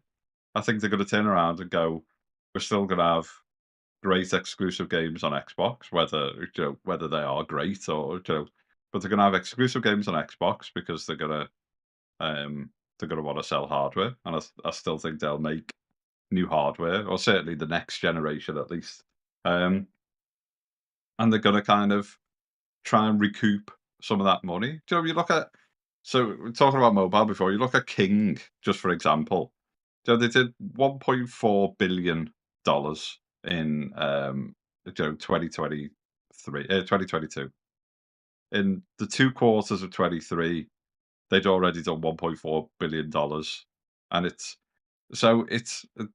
as Darge said, Microsoft are, whether you like them or not, they're a clever organization. There's a reason why they're bouncing between them and Apple at the moment to be being the richest company in the world. And there's a lot more clever individuals within that organization going, this acquisition is going to bring X. Do we try to invent a mobile publisher, which is then as big as King? Or do we just acquire King and we grab the users there, and we see this trajectory of 1.4 billion for the whole year, 1.4 billion for the first 2 quarters in 23, and it's continued to rise. And then they look at Activision in terms of Call of Duty and so on and so forth. Well, actually, we're never going to make a Call of Duty. The studio is talented that obviously make those games. There's a brand there, so on and so forth. And unfortunately, in the world of business, some organizations will acquire to win because they can acquire to win. So I agree with you, Asa. I think there's going to be some bits that people are not going to like, but I think it's going to be a blend. I think Microsoft are going to go, actually, this is what we're going to do. We've got a portfolio here, which has already got versions ready to go to PlayStation and that market. We're not quite performing how we want to, and we've got a whole host of mobile products that we're going to launch. But I think they'll still retain some exclusives. Who knows? People are clutching at straws when they say Indiana Jones and so on and so forth, because they've gone, it's Lucasfilm and it's this and it's that. If indie goes, it goes. More people get to play it. Yeah, so the way that I see it, I don't think, I will just reiterate as well, it's not a console or platform. Please don't get into the nonsense in the chat because it will just get removed and we'll move on without it. The way that I have always, since the Bethesda acquisition, it's been fairly clear, and Microsoft has said fairly clearly and fairly loudly that their PlayStation isn't really their competition. They are competition in the console space, but the console space is not their ambition. But they do have ambition. They have massive ambition, and all of these people that are worried, these games might go to PlayStation. Some of them might go to PlayStation, but I tell you absolutely, and for pretty damn certain, as certain as you can be when you're talking rumors and speculation, Microsoft are not going to surrender being a platform holder. Whether that platform is console hardware or Game Pass as a service or a massive ecosystem, they are not about to walk away from it and stop being a platform holder, because the games that they make, everybody knows that making these big games is a high-risk endeavor, and it is not what they're getting into it for, to be a singular game publisher. They're going to be a platform holder, and they're going to reap money from anywhere and everywhere as much as they can. So if you are looking at this and you're scared that you're not going to get another Xbox console, or that they're not going to be competitive with PlayStation and the industry is going to go down the toilet, it's not how it's going to pan out. I don't believe that at all. Whatever they do, and it will hurt some people. Some games are very likely to go across, but they're going to fight and claw and get control of as much money as they can, which is wonderful. We love it when corporations get control of our money, right? So cheer that on. Asa, just quickly, I want to address something in the chat. Jizzaloop has put, we're okay for Xbox games on PlayStation. You might be, but Sony will be okay with Bethesda games going over there, because they're going to get 30% revenue from the sales. Mm-hmm. Is that about right? So why would they not? If they go over, just say Starfield goes over for argument's sake, makes another 10 million sales on PlayStation. Well, Sony don't need that money. Of course, Sony want it over there. You've got to broaden your mind a little bit. Anyway, sorry about that. That's all right. So this is likely to come up. Phil Spencer said that he's going to be addressing this and talking about Xbox's business strategy going forward. So it's likely to come up again. We're not going to harp on it week on week because I do get bored of the same things coming up week on week. We'll talk about games more so than business directions and all the rest of it. But it will come up. We'll see where the cards fall and we'll talk about it next week. But today, we have this Arcadia community going on. We've got questions in various places. So Isla, if you're there at the moment, I think we're going to start taking some of those questions. It's not too late to add them. If you're around at the moment, you've got the Q&A box on YouTube. You can stick things in there.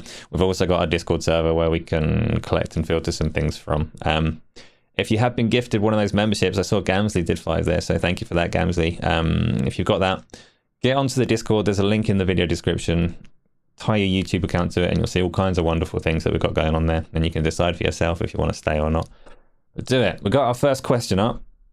All right, this is from the YouTube thing. I think it is at first I was reading this as champagne, but it's an N there, so it's going to be Champagna, I'm afraid. Champagna Supernova has asked, do you think that Xbox fans have a right to respectfully voice their concerns and to be unsettled with the swirl right now? Or should they stand down and wait, as Uncle Phil suggested? So, respectful is an interesting word in that one. What do you two reckon? Like, should... Obviously, not all of it is respectful at the moment, but should they be voicing their concerns and reaching out?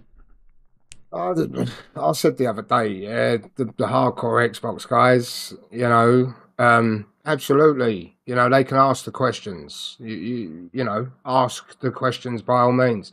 What they can't do is demand which course of action the corporation takes, because Microsoft, where, like Chris said, they compete with Apple at the top 2 businesses, you know. They know to a degree kind of what they're doing more so than Joe Blogs. Yeah. So yeah, look, you know, if you're that invested in it, you know, and it's a big important thing to you, by all means ask questions. You know, creating spaces and fear mongering and stuff like that, a little bit of a stretch for me, right? You know, maybe do something a little bit more constructive with your time. But asking questions is fine, you know. But there hasn't been a lot of question asking. Let's have it right. You know what I mean? It's been a little bit wild, isn't it? But like I said, you know, like I said to, I said it to someone earlier. It might even have been that guy. I can't remember. But just wait for Phil. There's nothing we can do. Oh, I say we, but there's nothing they can do. Like I know they think that they changed the price hike on gold.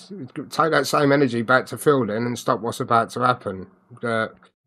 Yeah, asking questions is fine.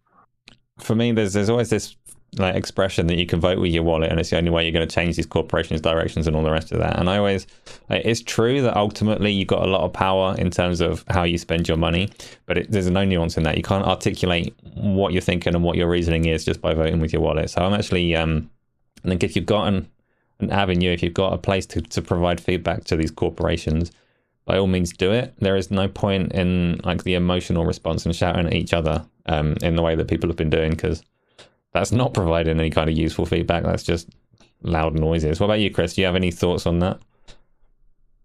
Yeah, I think a lot of people have just exposed. I think, you know, I think all corporations, you know, you should ask questions of them. I think, so without getting too deep, I think, you know, if it's things around, you know, kind of aiding the planet, the environment, you know, kind of going carbon neutral and stuff like that, which actually is a you know, is a meaningful outcome.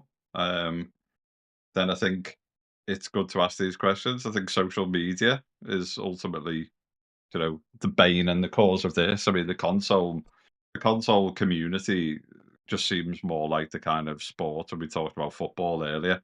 It's more the kind of, oh, you know, are we signing Mbappe? Are we signing this player? Are we signing that player? And it was kind of rumours and stuff have been rife in football for years and years and years, where people, oh, look at his planes flying over to London, so we must be going to this club, and so on and so forth.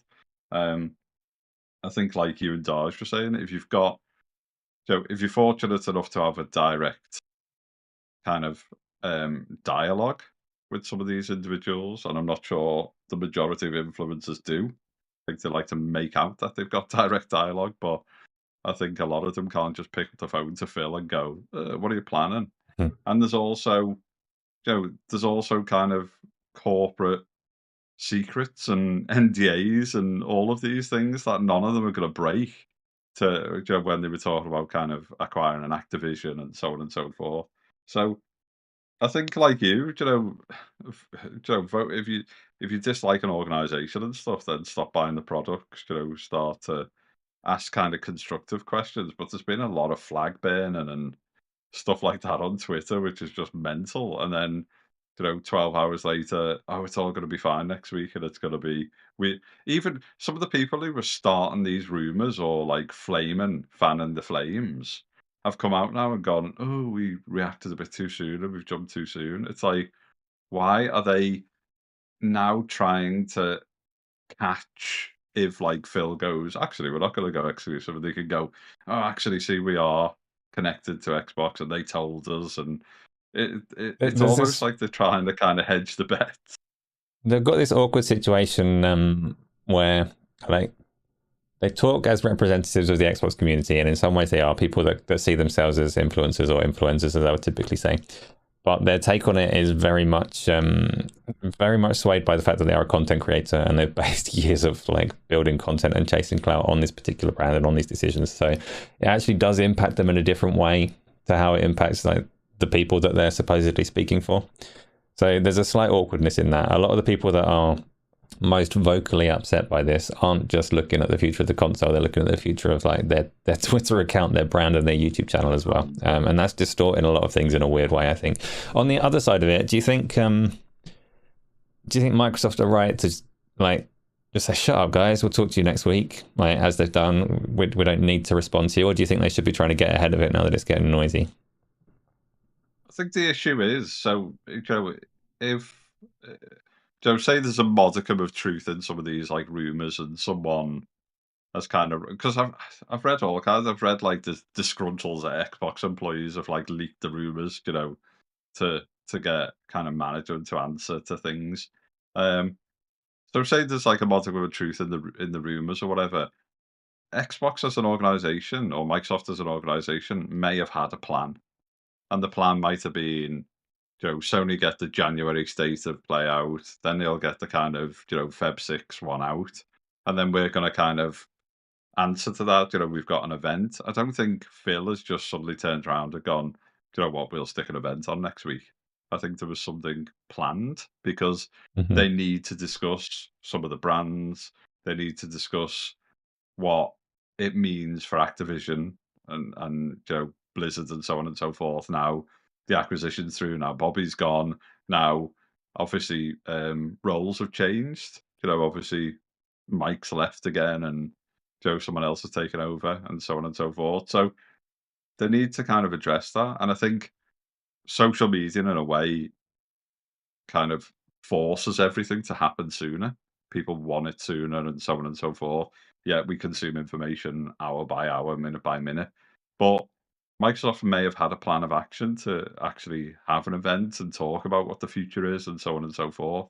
And all of this has kind of forced Phil to go, look, we've got an event next week, like kind of chill until we can get it kind of planned and delivered properly. I mean, the biggest thing, if I was like Herman or Jim or whatever, I'd just be laughing my tits off because Sony's getting so much coverage. They're not doing anything. And it's just like, this is coming, this is coming, this is coming. So I'd just be sat there going, crack on, guys, because we're getting all this coverage. All of these games are coming to us. And they're probably sat there going, we've got no idea whether some of this stuff's coming to us or not. There might be some stuff because it's gone into QA or the SKUs or whatever. It's gone into kind of Sony's, it's gone into Sony's like QA system. But these places are NDA'd up. Ever since GTA was leaked by Sony QA, it's like Fort Knox, that place now, in terms of like what version of a game goes out to, who it goes to. They've got individual kind of serial numbers and stuff like that. So if you leak something, it's on you and your job's gone. So I just find it really, I'm not naive to think that people don't talk, but I just find it really kind of odd that someone high up at Xbox is going to call one of these like YouTubers and go, "Oh, do you know what? You haven't heard it from me, but just so you know." I think there's people who have developers and stuff. I still know developers, and we talk about things. I think that happens, and people kind of, tactically let slip a couple of things and so on and so forth. But do you really think Phil's going to go, "I'm having this really important like discussion with Satya and the management team. I know I'll just give someone a bell on YouTube just to let them know what's going on and stuff like that." I think it just doesn't happen. Yeah, at the same time though, you have got like within PlayStation who are very tight-lipped. You've got Tom Henderson who is really accurate with what he leaks on the hardware side. So there are obviously some leaks around somewhere within these corporations or within the supply chain or wherever else it may be.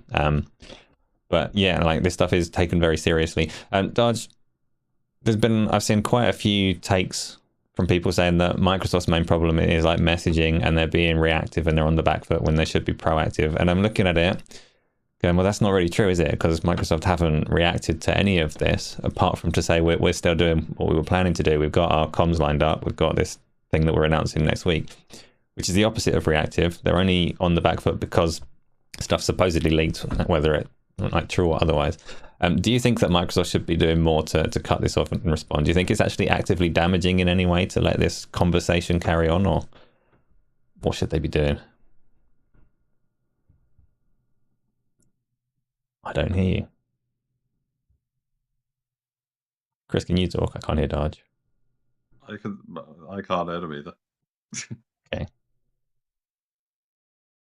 It's the same as Microsoft. So Darge has done a wonderful impression for us all. He said, "This is like if I were Microsoft, I'd move my lips a little bit." Oh, there we go. Sorry. Hey, I don't know what happened. My mic, the other mic's playing up, so it might sound a bit shitter now. But Yeah.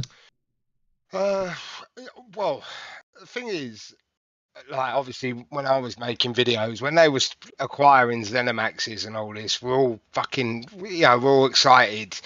Oh, we're getting Starfield and this, that, and the other. And then they went and got Call of Duty, well, Activision, Blizzard King, and they said like they haven't announced anything around that stuff yet. And I don't know, man. Like the more I'm thinking about it, more and more is obviously they would expect, like what I said earlier, they would expect a level of uptake just through these acquisitions alone. They would have expected more and more people to come to the platform, which clearly probably hasn't happened for them. And like you say, this thing may have already been spoken of a couple of months ago, and slowly it's worked its way to the point where it is now. This thing in a week's time may be planned. It may be an emergency thing, a last minute thing. But at the end of the day, they're a bit like Phil said it in his tweet. Our business strategy or something like that, the way that he worded it. Yeah, this is not a fucking kumbaya, let's all hold hands and talk about the year ahead that we got. This is a business strategy. So as long as I can remember, I don't ever remember anyone from Xbox going, oh, we're going to have an event talking about our business strategy. So this is going to be something. This is going to be something different. Well, You know what I mean? is it not? Sorry, I was going to say, is it not because? I mean, it's an unprecedented acquisition. Do you know what I mean? 80 billion for an organisation, and obviously we're still only a certain amount of time through the completion. So we know the EU are going to be looking. We know there's still a court case in the US, which is still yet to kind of pan out and stuff like that. So I don't think Microsoft or Xbox were ever going to go, right, that's it. The date's passed. We've signed the paper. Call of Duty is exclusive. All of these are exclusive. We're going to go back on all of this kind of stuff under oath, and we've legally adhered to. So I think the acquisition, like Phil said at the time, it's there's going to be a case by case basis. They're going to keep some things exclusive. I agree with what people are saying in the chat. Like, there's no way Call of Duty is going to go to Game Pass now. A spin-off or a different product by the same development team might go exclusive and might go, to Game Pass or whatever at X number of years in the future if they want to go that route. But COD's not going to go to Game Pass. That in Or itself, if though, they are, like a lot of Xbox fans, Yeah. if Call of Duty launches next year and doesn't go into Game Pass, there's going to be a lot of disappointed people, because that's one of the major reasons that they were cheering on that acquisition, was they wanted to see Activision Blizzard King's game in Game Pass. And this is the more like reasonable, logical folks that were watching this acquisition through, because I didn't particularly care about any detail of it. I don't care who owns Activision Blizzard King, apart from the fact that actually getting those games in Game Pass would materially benefit me.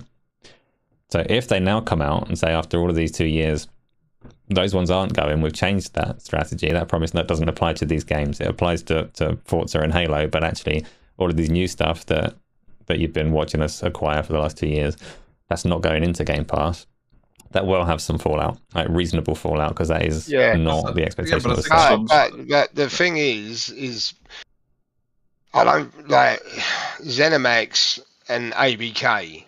These are not just, no offense, Insomniac.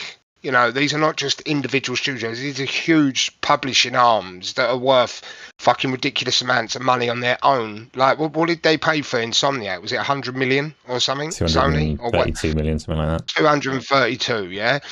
And then you got 70 odd billion in ABK. Yeah, these things operate differently. The outlay is substantially different, and I know we all ran off with the idea. I mean, we all ran off with the idea that all this gear was going in Game Pass, and it has on the ZeniMax side of things. But what I'm saying is, making their software exclusive just to one platform when their books show that there's a lot more money out there. There is a player base. It could have, Elder Scrolls could have had a bigger install base on PlayStation, and they could be looking at that and going, fucking hell, if we put that over there, we can get this much back. So case by case basis, you know, I remember all that Pete Hines business as well. Like, he kicked off because he didn't want the exclusivity to the console, and he ended up going. And you don't know, this might be a Bethesda decision. You know what I mean? This might be an ABK. You just don't know. We'd not really heard anything. All we heard was, oh, we're welcoming them to the family. And everyone was like, yes, we got it. We made it. We lit. But, you know. There's two different things there and two different mindsets on it, because one of them is whether it does or doesn't go into Game Pass, and one of them is whether it is or isn't exclusive. And there are, I have my own perspective where I don't care if it's exclusive. I don't care. It's good for me if more people get to play things, especially if they like actually support cross-platform play, like the multiplayer offerings in particular. But there's no downside to me if their single-player games stay multi-platform. But the Game Pass thing, that's a different, like, that is a tangible benefit to, like, people that aren't just in it to console war as well. Yeah, I think some stuff will go in, and I think, so you may see kind of historic Call of Duties and stuff like that go into Game Pass, a bit like EA did with Medal of Honors and so on and so forth. But I think, you know, they've turned around and had to alleviate the kind of, you know, day and date Call of Duty. The one thing that will happen is PlayStation won't have the marketing rights. So it was the last year. So it won't be those people who, although, you know, those individuals who belong to families who are not really game savvy and so on and so forth, who see, you know, Call of Duty play on PlayStation and walk into Smith's or a shop or whatever and go, can I have Call of Duty on PlayStation 5, please? Because they just think it's on PlayStation 5. That's going to go. So I think all the marketing will be around Xbox and so on and so forth.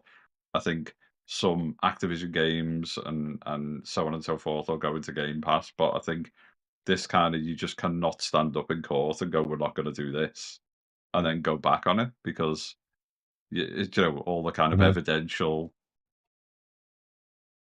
Frozen again. All right, we had another Discord freeze. What I'm going to do, they'll suddenly start talking again in a second. This is not the first time this has happened today. Sorry, Chris, you froze up again. What we're going to do, because we're obviously going to hear more about this next week, so we're going to put the ABK Xbox third party whole discussions aside for the second and do the next very important question. Darge, during the week, you recommended a particular drink from Starbucks. What was it? It's a gift from the gods. I don't know if I should say that out on air. You have to. It's a white. Am I going to get pulled on the way I say it? Is that why you? No, right, so it's a white mocha. Thank you. A white mocha with oat milk, and it is the gift from the gods. I recommend you all try it. So shit. not what it was. Your microphone's bad now, by the way, Darge, but we'll put up with it for the rest of it. Thanks a lot, mate. This is Gamsley. He totally fucked me over, I'll be honest, because I was doing a stream, drinking a coffee, and he came on. I can't even remember how Mocha came up in the conversation, but he laughed at my pronunciation, and several people joined him and laughed that I was saying Mocha, and they convinced me that it's Mocha, and I should be saying Mocha. I went to services, I went to a Starbucks, and I asked for the drink that you recommended, your white chocolate Mocha with the oat milk, and they just laughed at me like, what the fuck are you doing, Mocha? Thanks for that, Gamsley. Thank you very much. Yeah, Mocha. You took English. You took English advice from a Canadian on how to No, pronounce it. I ignored Gamsley. There was English people in the group that supported his ridiculous take just to set me up. Freaking outrageous it was. So we had a bit of a falling out over in GameOn Arcadia. Stick with me. Look, I'll talk the King's English, so stick with me. I'm gonna go back to the stream and find out exactly who it was that supported him, but some people definitely did. There you go, Gamsley. That's all you're getting out of that one. Next question is from Slipspace Games. Me, if I were head of public relations at Xbox and Xbox hardware, if I were head of Xbox relations and Xbox hardware were to be discontinued, how would I manage public perception concerning accrued digital libraries through the Xbox storefront? So this is a concern that lots of people are raising, that should Xbox pull out of the hardware space, all of their digital libraries that they've invested in are going to go away. And this is actually, it is quite an interesting conversation. I say outright, that's not happening anytime soon. Xbox aren't pulling out of hardware. Even if they were to put all of their games third party, they're not. They are going to remain a platform, and they are not going to throw away all the licenses that you've got.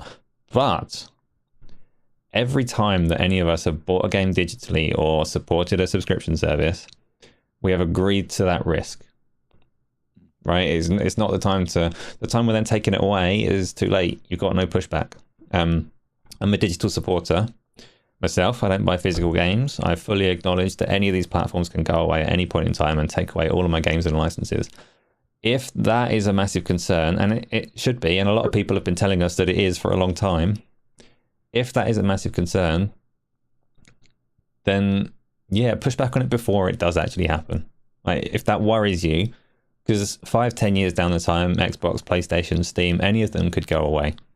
If you think that losing your licenses is a travesty, push for better ownership now before it's too late. Which doesn't answer your question of how I would handle it if I was the head of Xbox. I think if you're head of Xbox and you're doing that, then you're doing it and you just rip the band-aid off and do it. But you know, I think we're in an era, aren't we, of like digital consumption. So even if you ignore gaming and look at your kind of Netflixes and your Disneys and so on and so forth, streaming services, even Sky TV in the UK and so on, I agree with you, Asa. You've kind of acknowledged the fact that, series 72 of like police interceptors or whatever, might disappear at some point. So it's a risk that you have to take. I'm the same as you. I mean, even though I've got a load of physical games behind, I can't remember the last time I bought anything physically. I like the convenience of on launch day or midnight or whatever, not queuing up outside an Asda or a game anymore, and you just kind of go buy, pre-order, and down it pops. Whether that's on Steam. Obviously, it's like Ubisoft came out and said, they're obviously the most vocal. They came out, a few weeks ago and said people need to get used to not owning games because for that very reason. They're starting to push Ubi Plus and all that side of things, and actually you can get access to our catalogue. You can get access to if you pay the right tier, get access to our deluxe versions and so on and so forth.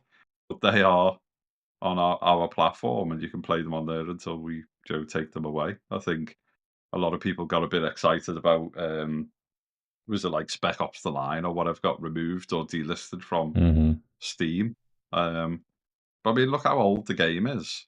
But yeah, nothing lasts forever in this kind of digital space, and whether it's music licenses or any other licenses associated with the game, you only got to look at the remakes of GTAs and stuff like that. Half the music's gone because it was licensed for X number of years, and we're well beyond that now.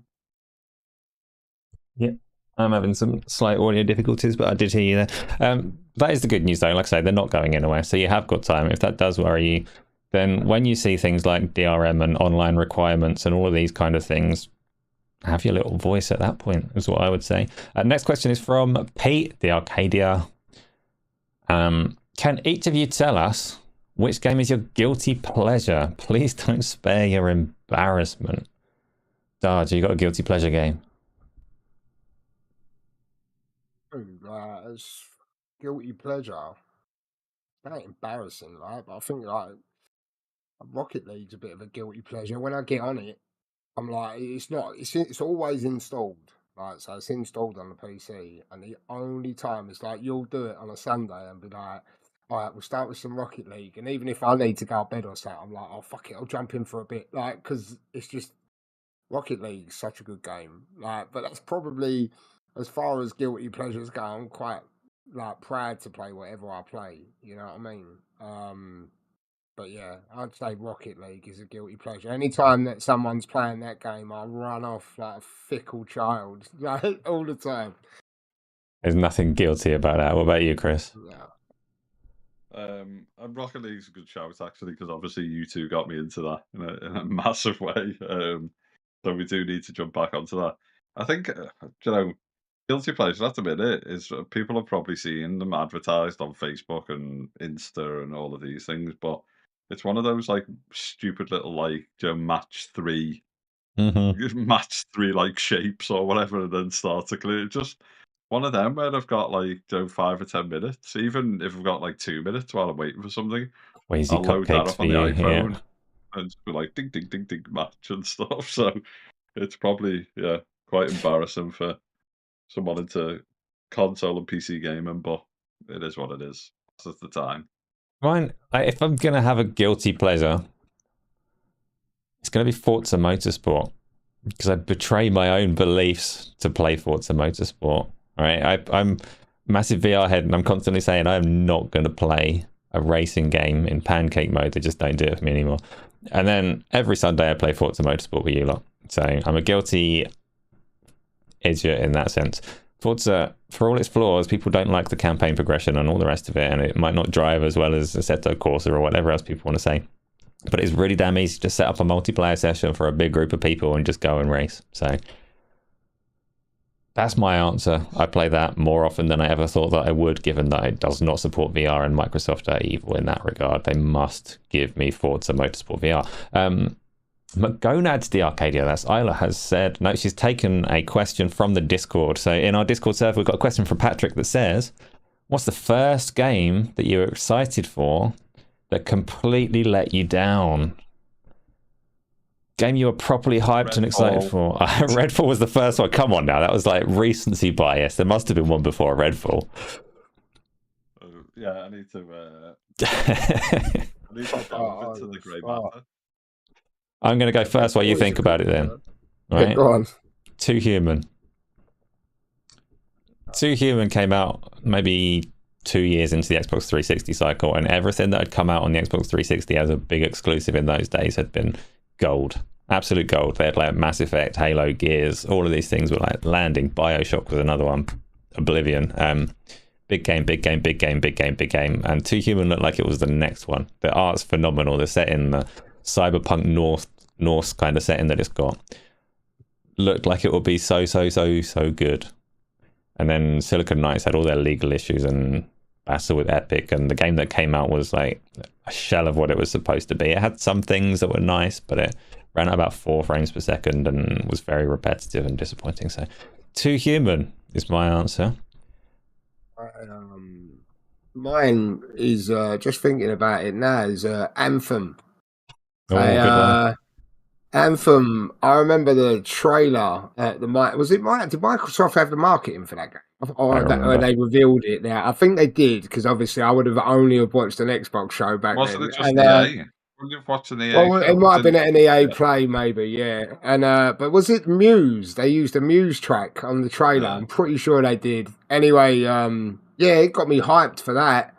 And then it just, when we got hands on, I paid 70 quid for it. 60 quid for it. And it was fucking dog. but I'd already gone over the amount of time for a refund, so I was just stuck. I literally had that one playthrough on the first day and never went back to it. And that was on the Frostbite engine, wasn't it? Yeah, it looked really nice. It did some things really well, but yeah, it was. Yeah, it was barren though, wasn't it? It was just not. I know Patrick. I'm pretty sure Patrick from Discord's probably going to get a. Oh no, it's Outriders that he caps for, doesn't he? He does. Yeah, Anthem was a big disappointment. What about you, Chris? Go on, tell me it was like one of the Formula One games that you worked on. my own product. I mean, actually, although I love the game, but I'm gonna kind of shoot myself in the foot and say what a lot of people. I mean, Killzone 2. It's got to be Killzone 2, hasn't it? Where Sony released this Did go when you worked trailer that was absolutely. And the weird thing, so the truth about that trailer is it was basically like an internal. It was almost like an internal vertical slice of what they were trying to achieve. So actually, what does the FOV look like? What does like the gunplay look like, and so on and so forth. And then someone in marketing or whatever decided to slap it in the kind of E3 showcase. And obviously just said, I mean, to be fair play to Guerrilla, I mean, they got pretty close to, they got some things really, really right. And I think it looked great. Obviously, it was supposed to be the Halo killer and it didn't quite kind of achieve that and stuff. But I think there was this kind of, they were on the receiving end because this trailer came out and then obviously the game kind of looked like it, but nowhere near like it. And I think it just put them on the back foot immediately. And it's why the game was like in development for 3 or 4 years before the likes of myself and some other people from Sony were sent over to try and help out. But yeah, I think if you ask any question about expectation from like an E3 to what was released, I think Killzone 2 always comes up. And obviously I worked on the thing, but I think it was through no fault of the developer, to be fair to them. Good answers. Right.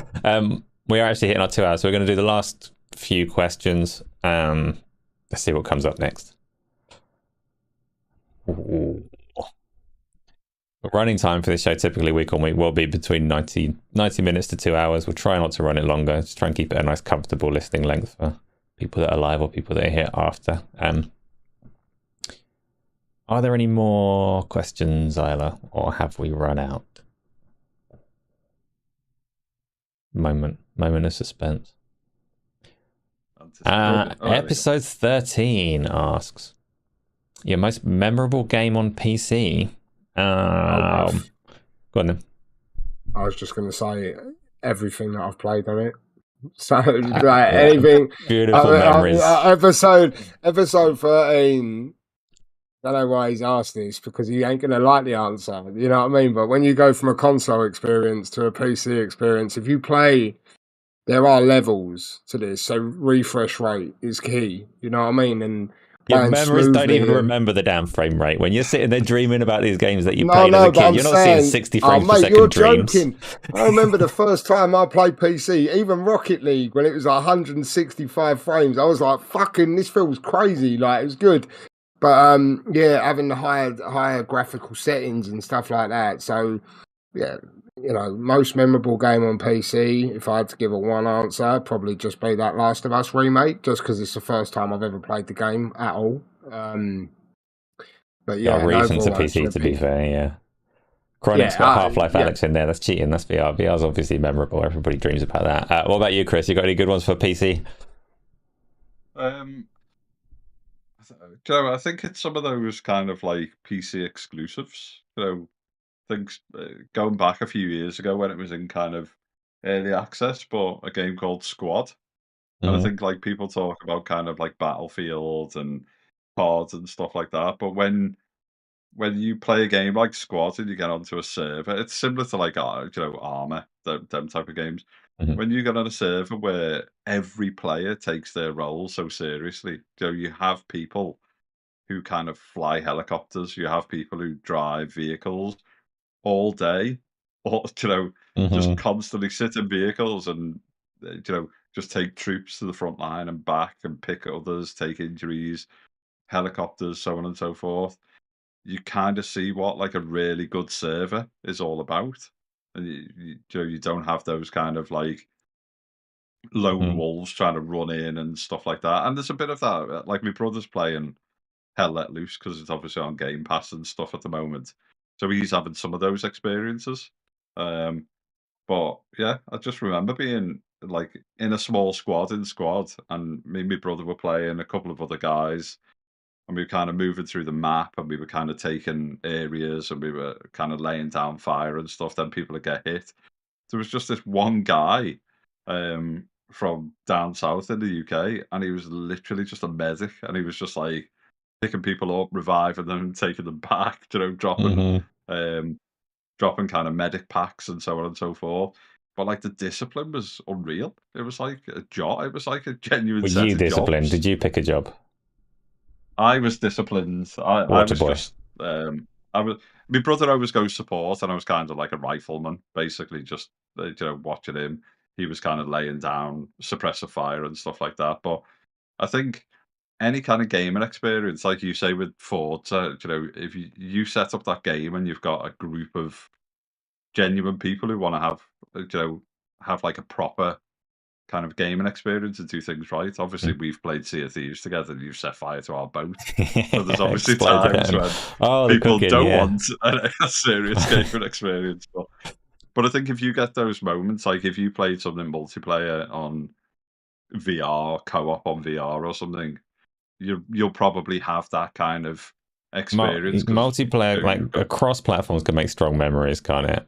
Right, it just can. But there are single player ones as well. So I'm going to really quickly bash off the PC ones that come to mind for me.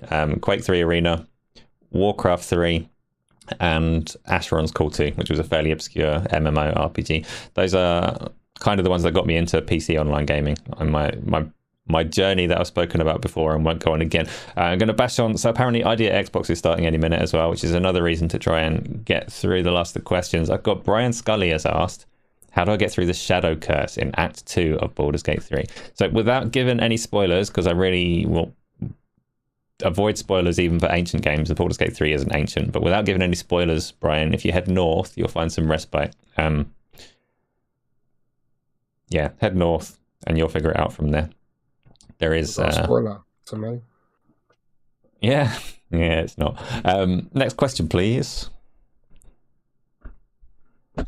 Paragon's your most memorable PC one before they cancelled it. There's it's kind of a lifestyle if you're not familiar with that. Paragon was a MOBA, I think a third-person action MOBA that got tanked, but another studio they've not got the IP, but they've got the rights to use all of the assets, and they've basically rebuilt the game under a different name. So I don't know if it's thriving or if it's like Death's Door, but it does still exist. Tony has asked, if you assigned each of the 3 consoles to the 3 sections of the body as a metaphor for their place in gaming and how they treat gamers, which would be the brains, heart, and genitalia? Let's get loose. Darge, which console represents the genitalia of gaming and why? Well, I mean, Xbox would have to be the genitals, wouldn't they? Yeah. Right. They're just swinging around, or maybe not swinging around, but still. That'd be the low. I think that'd be the lowest. Brains and the heart, both very important parts of the body, and I feel like I don't want to like Nintendo's the heart. Nintendo's going to be the heart. Sony's going to be the brains because Nintendo they're just doing Nintendo things, and they're still here. Like, you know what I mean? Yeah, Nintendo and Sony are cold and calculated and navigate their way through the industry very carefully and very prudently. Yeah, Nintendo at the heart. They actually seem to have a really nice board who genuinely care about more than money. Like, might not be in their best interest, but definitely the heart, which only leaves, I'm afraid. Sorry, Xbox. Get sweaty down there. Next question, please.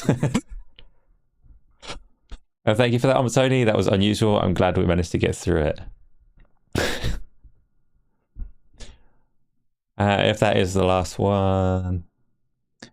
This is the last one. This is the last one we'll do for today. It's from Tom. What are your favourite games since the start of the PlayStation 4 and Xbox One generation? So favourite games from that particular generation, I'll say. Xbox One and PlayStation 4. Is that the Red Dead Redemption 2 for me. Easy answer, covers that's both. a good one. I struggle with keeping track of time. I remember yesterday. Everything in the past is essentially yesterday. So what was in the Xbox One and PlayStation 4 generation? For me, it was I actually didn't particularly like that generation. And I spent most of my time on the PC throughout it. Those consoles, as pieces of hardware, didn't offer a lot. So it is all about exclusives in terms of what I would associate with the consoles. I can't remember. I'm just going to cheat and say Red Dead Redemption 2. I've not even played it. Couldn't get it working. Ghost of Tsushima is a good answer from Leo. A lot of people love that. Yeah, Red Dead Redemption 2 was my... Witcher 3. I mean... Rocket League. Fucking Rocket League. Sorry, go on, Chris. No, I was going to say, it was so good that I started playing it on PC in much higher fidelity and frame rate. But so I like it. Mm-hmm. Yeah, all right. I think that covers it. There were some games that count as being from that generation. So we'll call it a night there. Darge, have you got anything that you want to say to people? What are you up to? What are you looking forward to? Give it your outro. Yeah, just want to say thanks to everyone who showed up for the first show. Thanks to you and Chris as well. We spoke about doing something like this for a little while. So yeah, it's just good. It's always good talking with you two, isn't it? It's just like, this is the thing. It's not like it's just talking to mates. You know what I mean? So yeah, it's good. Thanks for everyone who stopped by. Yeah, if you're getting that Discord, we're in that Discord. That's a good time over there.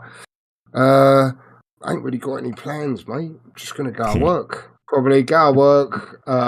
Carry on letting Kojima take me on some fucking carnage fairy tale of his, and West Ham will probably lose again, and that's probably the strength of it for me. So yeah, just another week. But yeah, make sure you all come back next week, and yeah, thanks for coming. Yeah, over to you, Chris. Yeah, I just want to say a big, massive thanks to everyone. Obviously, I'm going to start trying to make some time to play some games and have some kind of meaningful discussions on what I'm enjoying about some of those titles. Obviously, we've known each other and spoke for years, but it's always a bit nerve-wracking, the first podcast, and just seeing how it flows and stuff. So really appreciate everyone stopping by. We've had loads of love and support in the chat.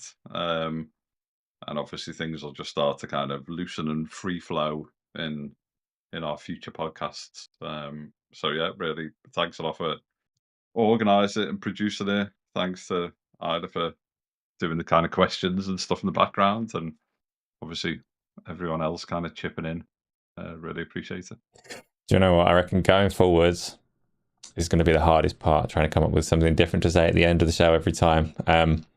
But it has been awesome. Thank you again. I'm same as them, like victory speech. Thanks everyone for coming along. It is genuinely massively appreciated, because we put this on and don't know if anyone's going to be here or not. And yeah, if you come through and supported it and kept talking to us, kept it interesting, hopefully you've enjoyed it. Like they say, it is our first episode. It's going to get smoother, it's going to get lighter, it's going to get funnier, and it's going to keep covering all manner of topics from these kind of neutral, non-corporate, non-short angles. So hope you've enjoyed it. If you have, please do come back. We've got the Discord going on this channel. Got Q&A for tomorrow. If you want to talk to me, then I'll be there doing that as I usually do.